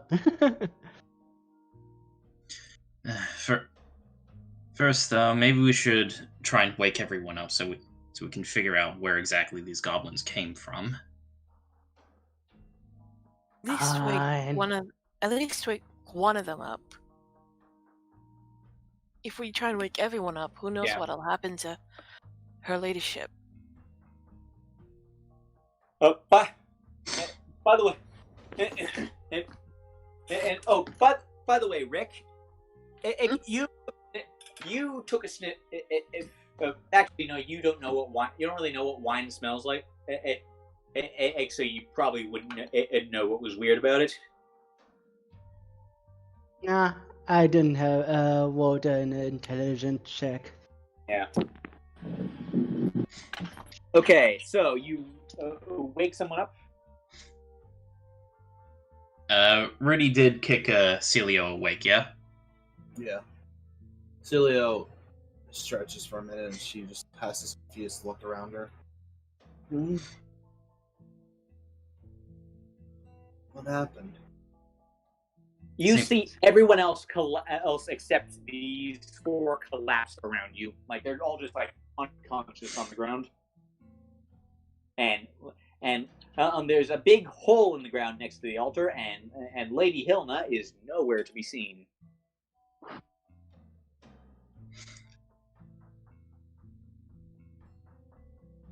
Lady Hilna? She's gone? Where is she? Well, Rick responds first. Goblins took the halfling. The Mappas wants to hunt them down.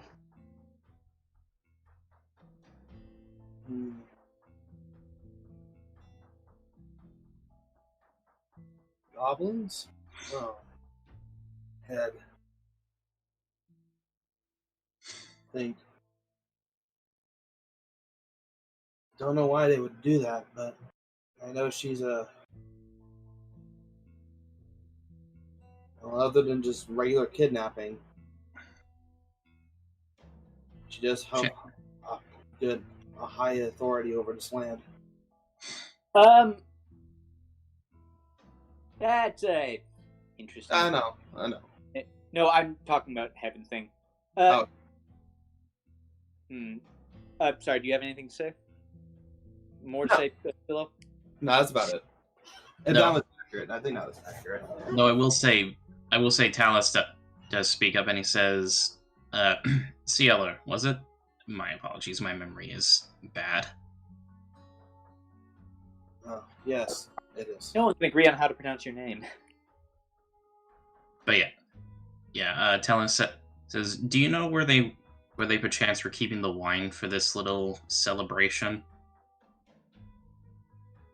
I'm not actually from this area. I'm nearby, but As for where they keep it, I'm not too sure. I would assume it was self-produced. Yeah. So for someone well, Heaven is looking for someone who might know about goblins. Oh yeah, regarding that, Heaven, and roll investigation. This is not going to be an easy one because someone who looks like they might know about goblins is not often a visible quality. Let us say.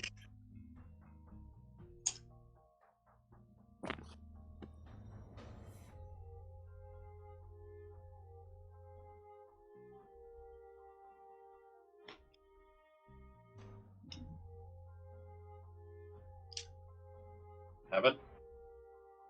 Dream. Yeah.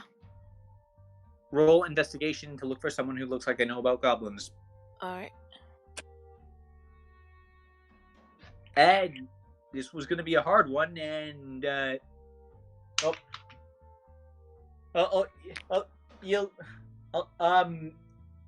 you find a guardsman who was knocked out. He was he's in uniform. He's he's probably been watching everyone coming and going. Is he out? Yes, he is. Hmm. He basically stopped for a moment to join in the toast. Heaven's gonna grab a hold of this guard's shoulder and slaps him across the face to wake him up.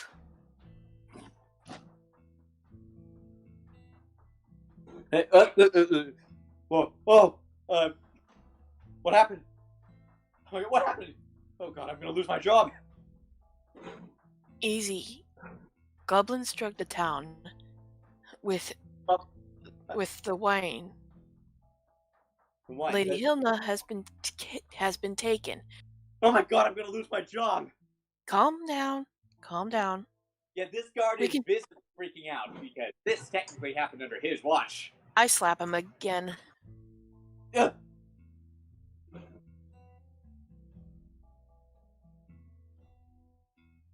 Look, we can try and we can fix this, but we need to know: has there been any goblin dens in the area, or any unusual?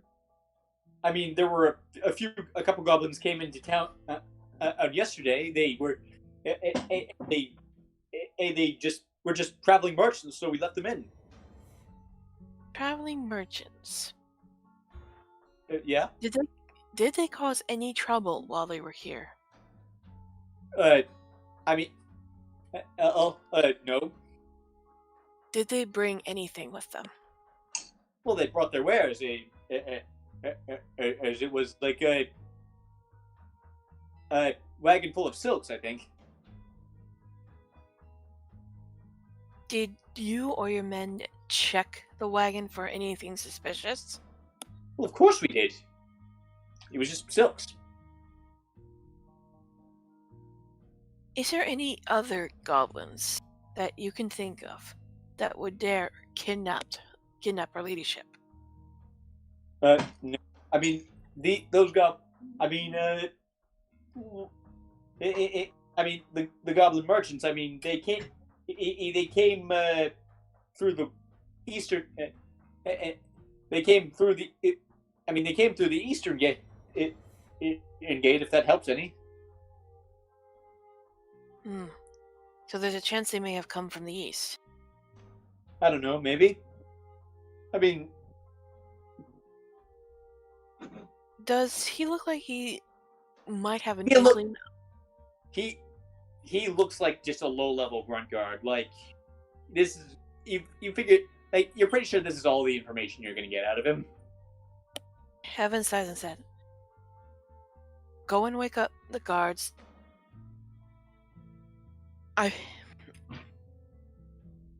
I'll see if I can round some people to help find this caravan of goblin merchants."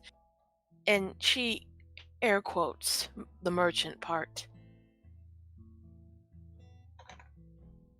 And right. And No, all right, and I mean, I assume they went through that hole. Yes, but not all of us can fit through that. And from the looks of it, if even one of us could go in there, there's a chance of a cave-in. And no, right as you say that, at the tunnel collapses. And it's like the tunnel just collapses in its entirety. It just the whole thing caves in, and it leaves just a nice little trench in the ground, and like a very visible trench. Oh, which way does the trench lead? It leads in a rather humorous squiggly line, and all around town, and almost as if they didn't really know where they were digging. And then it starts heading out east. Well, I guess you were right about them coming from the east. She then looks to the guard. Wake up your guards and have them wake up the town. She then goes off and sees Right. who. And Go ahead. he's like looking at you like, "Who are you?" As he goes up, have to wake up the other guards. Once this was done, Heaven goes to let's say the lion man first, and clears his throat to get his attention. Yes. I'm planning on following that trench to where the goblins may have taken Lady Hilna. Though I have a feeling I won't be able to battle all those goblins alone. Would you and your companion like to join me for this venture? Talus strokes his chin. Hey, Rudy. Yeah? How do you feel about sacking a goblin encampment? How are we splitting the gold? I should say so. You're going to go even if I say no, aren't you? He just kind of gives a smile and a shrug. Yes, I'm coming to. Alright, well, you have me and my companion.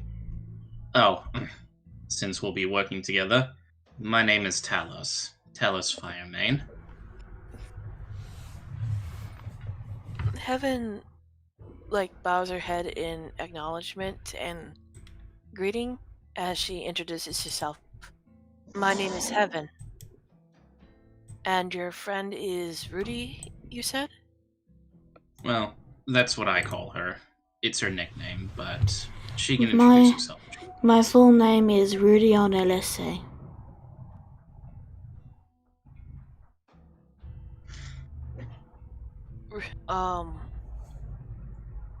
Heaven, once again, bows her head in respect to Rudy. I look forward to working with you, Lady Elise. She then looks to Rick and CeeLo. What about you two? Can either of you fight? Does it look like the Mabash can't fight? He holds his whole long bow up. You want to go hunt some goblins? Of course the Mabash wants to hunt the goblins down. Heaven then looks to CeeLo. Are you a fighter, miss, or do you wish to remain and see to this town? Nothing will be done if I remain here. If I can, I'll come with you.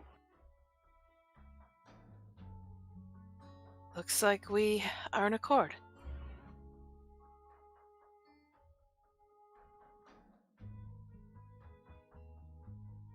Shall we get going, or do you want to grab some things? Mappa's just good to go. I believe everything is in order for me. What about you, Rudy? I always have my book on hand, in case you get into trouble. And Miss Sater? CeeLo. I'm fine. We can get going now if you wanted to. Heaven removes her veil and is like, well, I'm ready.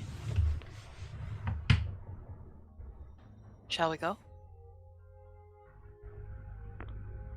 Let's.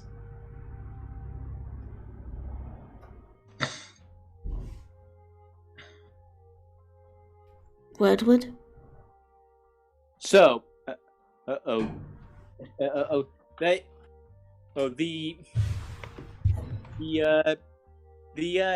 trench leads into it's into the it's into well, it winds around a lot even after you leave the city.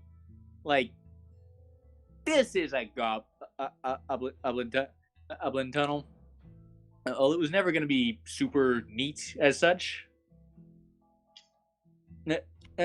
But it leads generally to the east into a nearby forest nearby the town.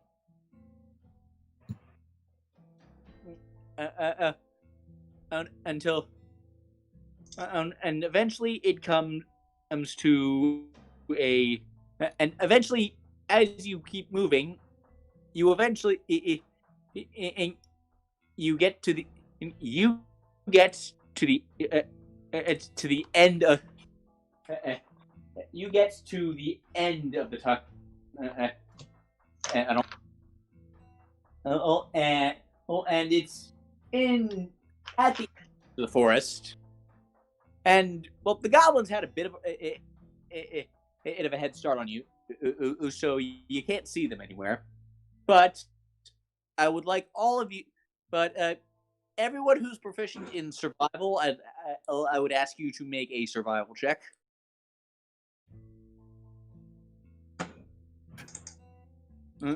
Okay. Okay, appropriately enough. Rick, you see, like, plenty of broken twigs and disturbed dirt leading up. Like, the goblins weren't exactly being delicate. They're heading this way. You pick up their trail. He points to the direction they are going. Yeah. And as you go, you begin to hear yelling, and from someone who's not a goblin.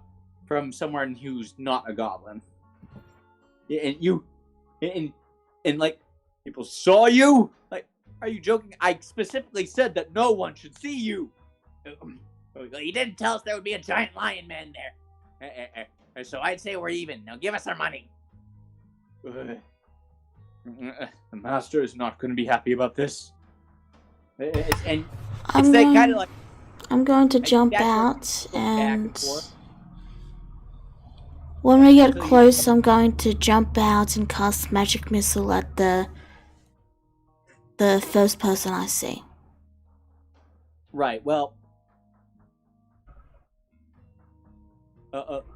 Right. Well. Well, you eventually come across the encampment and roll.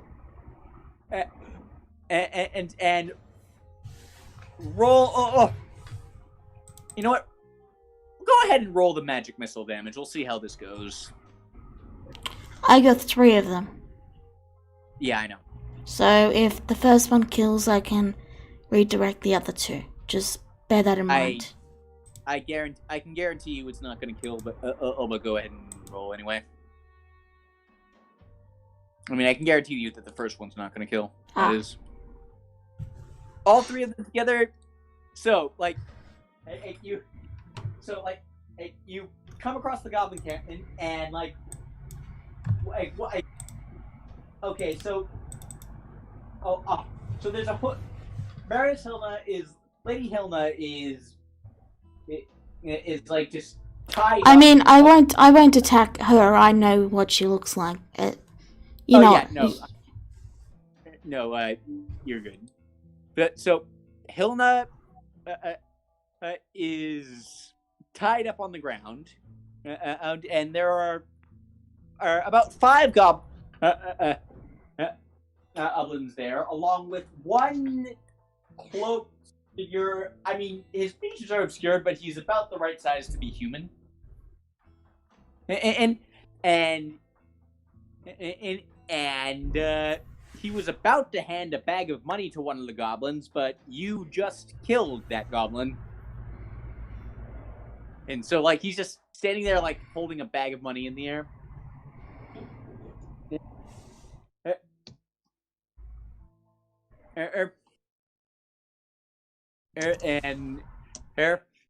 And like he just the hooded man and all the goblins just slowly turn to look at the 5 of you. Hi. Talos like gives a grin and waves to them as well.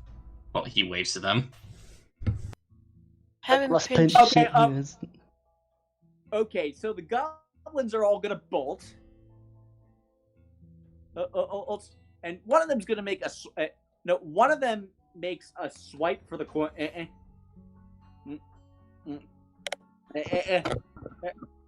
For the coin pouch, still in the hooded and cloaked man's hands. And I'm gonna roll dexterity for the goblin to see how well he does. I like to cast Dancing Light right in front of the goblin's peripheral, in front of the goblin's vision to startle it. Yeah, so that one goblin, but the goblin grabs the magic missile. Leave some alive. Oh, for God. Okay, guys, let me finish describing the scene first. The goblin makes... Actually... Okay, go ahead and roll initiative, everyone. Way to blow the advantage here. I mean, if he's making a grab for the coin pouch, I'm going to stop him from grabbing it. I'm not going to just stand there while he grabs the pouch and then dashes away. Well, fine. You get off your assault. That's it does not succeed in killing him. Okay. God damn it! Like so many picture links are broken. That's annoying. They're probably not broken. They're probably just still loading. No, it's got the broken link. Yeah, they've been quote unquote still loading for about 2 hours now, so I think they're broken. Like question. Kind of weird connection issue tonight. Yes, Rick. But so the I have sorry. Slowly. So one moment. I have advantage on initiative votes. Does it mean I need to vote twice, or yes. How does it work? Roll twice. Wait, no. I take the 13. Okay. So you're a revised ranger then. Yes, I am a revised. You did not tell me that in advance. You really should have. I was assuming you knew that I was going for the UA version. Well, we'll discuss it. We'll take care of that some other time. Anyway, so one other thing. Where is it?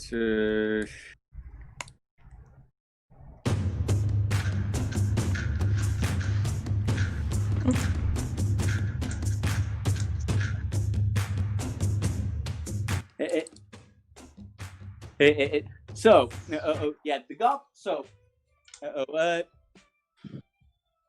one moment while I write all this down. Okay. Sorry about that, Alex. I didn't realize that one was still up loud. No worries. So.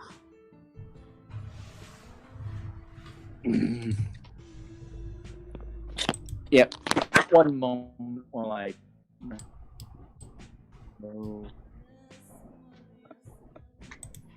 I don't think the combat will last 30 minutes. Oh yeah, it will most certainly not. Like. Just a heads up.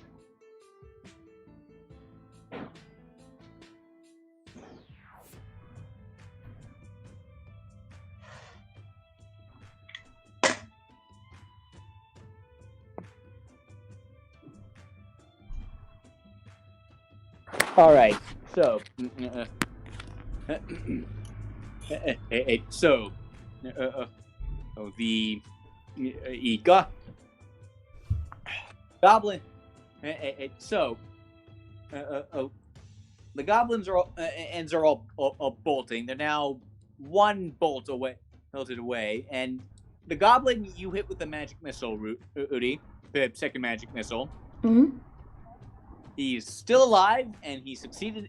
He succeeded in grabbing the coin, in the coin pouch. Ouch! And now, ouch! And now he is also bolted away. And the cultist. I'm sorry, you're not supposed to know that yet. That the hooded figure, he has a scimitar drawn. Just to set the scene, he's got a scimitar drawn, and he's got the point at Hilna's throat. She's still unconscious. Don't come any closer, scum. CeeLo, your turn first. Just a question real quick. Is the goblin with the coin still within range? Well, you're out of spell slots, I think. I just need to know if he's in range or out of range. Well, he bolted in the opposite direction in from you, so he'd be about 60-ish feet away right now. Okay. Yeah, he took the time at the coin purse, so he didn't dash. Okay. It's your turn, Dream. No. Neku. It's Neku's turn, and you talk. I'm sorry, but I wanted to know if the goblin was in range because that's important. Your turn. Okay. Well, I can't do anything anyway because I don't have any spells to help me in the scenario. So I'm gonna pass my turn. Woody is next.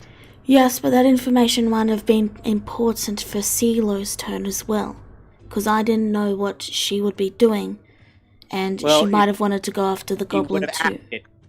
Well, if she would Okay. know, then you would ask it. Now, stop talking over people. It's annoying enough when you do it in your campaign. Okay. That is my turn now. Okay, then.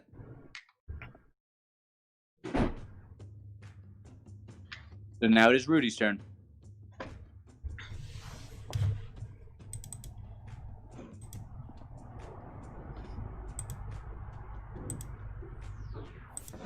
Rudy, it is now your turn.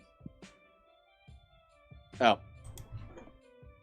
Yep, that hits him, and that goblin is dead. I'm not gonna... goblins see that, they shriek, and they keep running. I'm then gonna duck behind a tree and get into cover. Alright, then. Next on the list is... the man in the hood. So he presses his star up against Hilna's throat, and he's like, none of you come any closer. And a bunch of dark, a whole bunch of dark, purple flames start flickering around him. And just flickering through the air around him. And he's waiting for he's seems to be trying to scare you all off by holding this woman hostage. And that's his turn. So next up on the list is Rick. How much distance is between him and the group? You're about 30 feet. You're about 30 feet away from him. Oh, guess what happens? What? Wick drops. Wick actually pulls a flintlock pistol out of his pocket and shoots at him. And Also, you do not. I'm. Okay, so you're going by revised Ranger rules. Let me look. yes. I believe. Let me look something up real fast.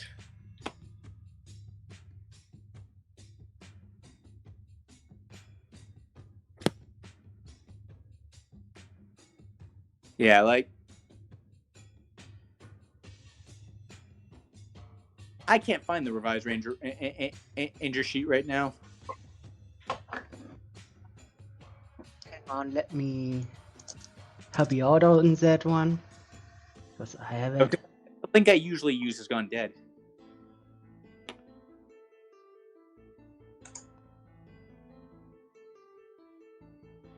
It's a revised one.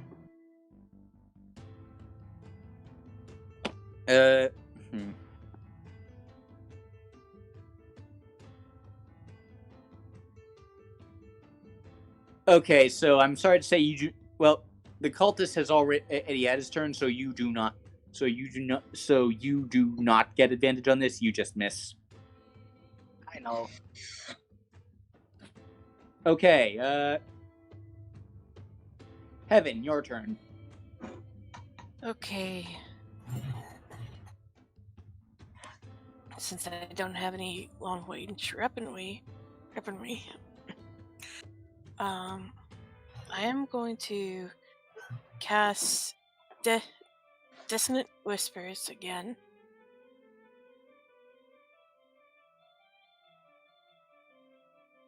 Okay, go ahead. Yep. See what you got.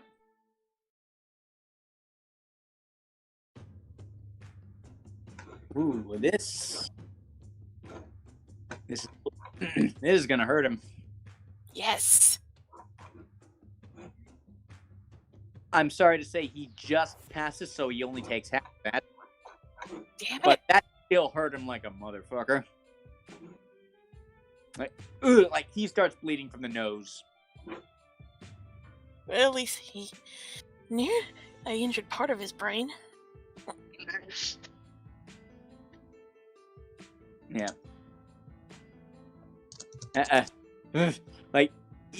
He looks panicked, like he's in a bind, and like his sword point is still at Helena's throat, but he's shaking a little bit. Okay, Talos, your turn. All right, so so far I'm getting the hint that he's not waiting for us to act, right? He's used his turn to do something, right? Yes. Basically, I'm asking, has he basically prepared an action beforehand or something? He has used. I will say that. Well, you don't know. Well, yeah, I don't know, but he's kind of been shot and everything. So, anyway. Yeah, like all you know is that a bunch of purple flames started burning around him. All right, and the gold that that the goblin was carrying, is that just kind of lying on the forest floor somewhere? Yeah.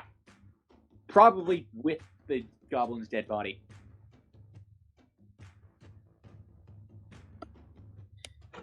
All right. So I'm let's see. I think I'll say yeah. Talos charges straight for the cultist and tries to tackle him straight in the ground.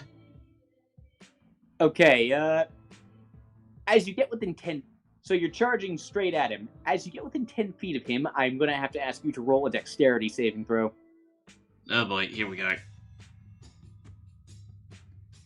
Oh, that is not enough.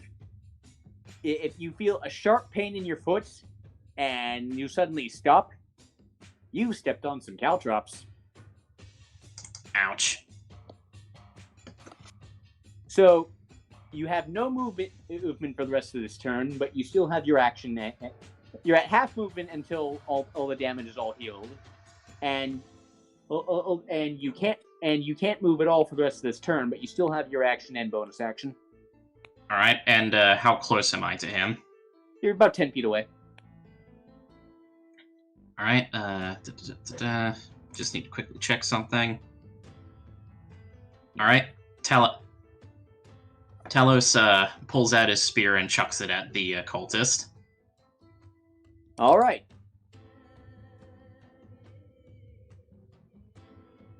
So that spear takes him through his head. Or actually, wait, is this lethal or non-lethal? Non-lethal.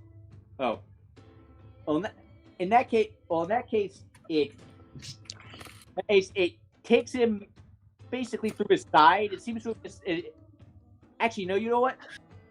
Spears him in the gut, and well, you think you hit his kidney or something because he screams and then just seems to pass out from the pain, and the purple flames just sputter out.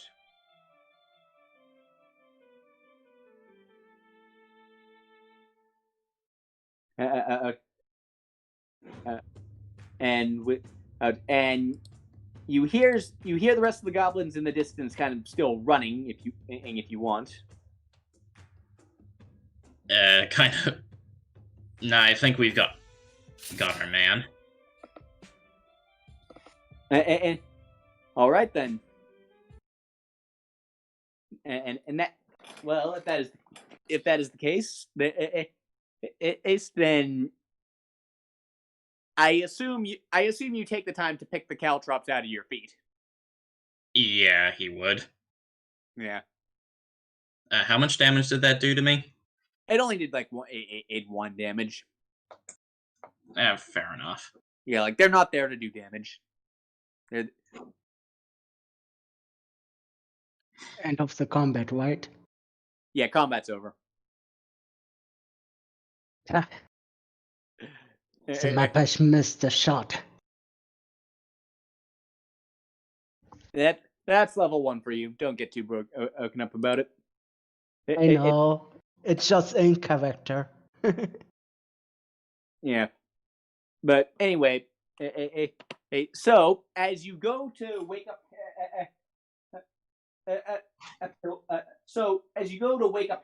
Hilna and pick up the hooded man, and with the weird purple fire powers, there's all of you make perception checks real fast. All right. Have advantage.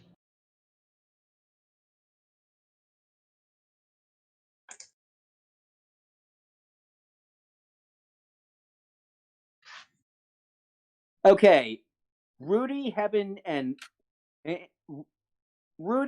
Rick, and Silo, everyone but Talos, you just happen to look up, and you see what looks like a shooting star in the sky. You have no idea. You have no idea what it actually is, but it looks pretty. So you pick. So yeah, you pick up the 2 unconscious bodies. You drag them back into town, and that is where you're going to end this first session. And the bag of gold, don't forget that. Yeah, it's got about 20 gold in it. I was about to ask if any daggers or such were on the goblin or on the Everyone hooded gets person. full gold each. Alright, cool. So, that is the end of our procession. How'd you guys like it? Not bad. I had good fun. I think slight rocky start, but it's the first session, and I think we'll all get into the groove of it as time goes on. Yeah, I'm giving the benefit of doubt here, and the only thing that I have to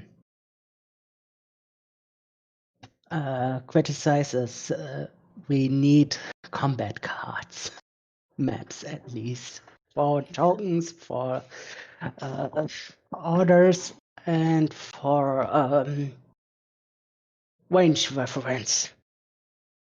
I agree. I will keep that in mind. And oh, by the way, you've all leveled up. Oh, nice. Already? Yes. I didn't have to cast a spell. And yeah. Nice. Launch level character answer level Can I speak? 2. Yes, you can speak. Alright. Thank you all for tuning in. We'll see you for my game, Fractures of Reality, that will begin in roughly 45 minutes. See you all then. Bye bye. See ya. Bye.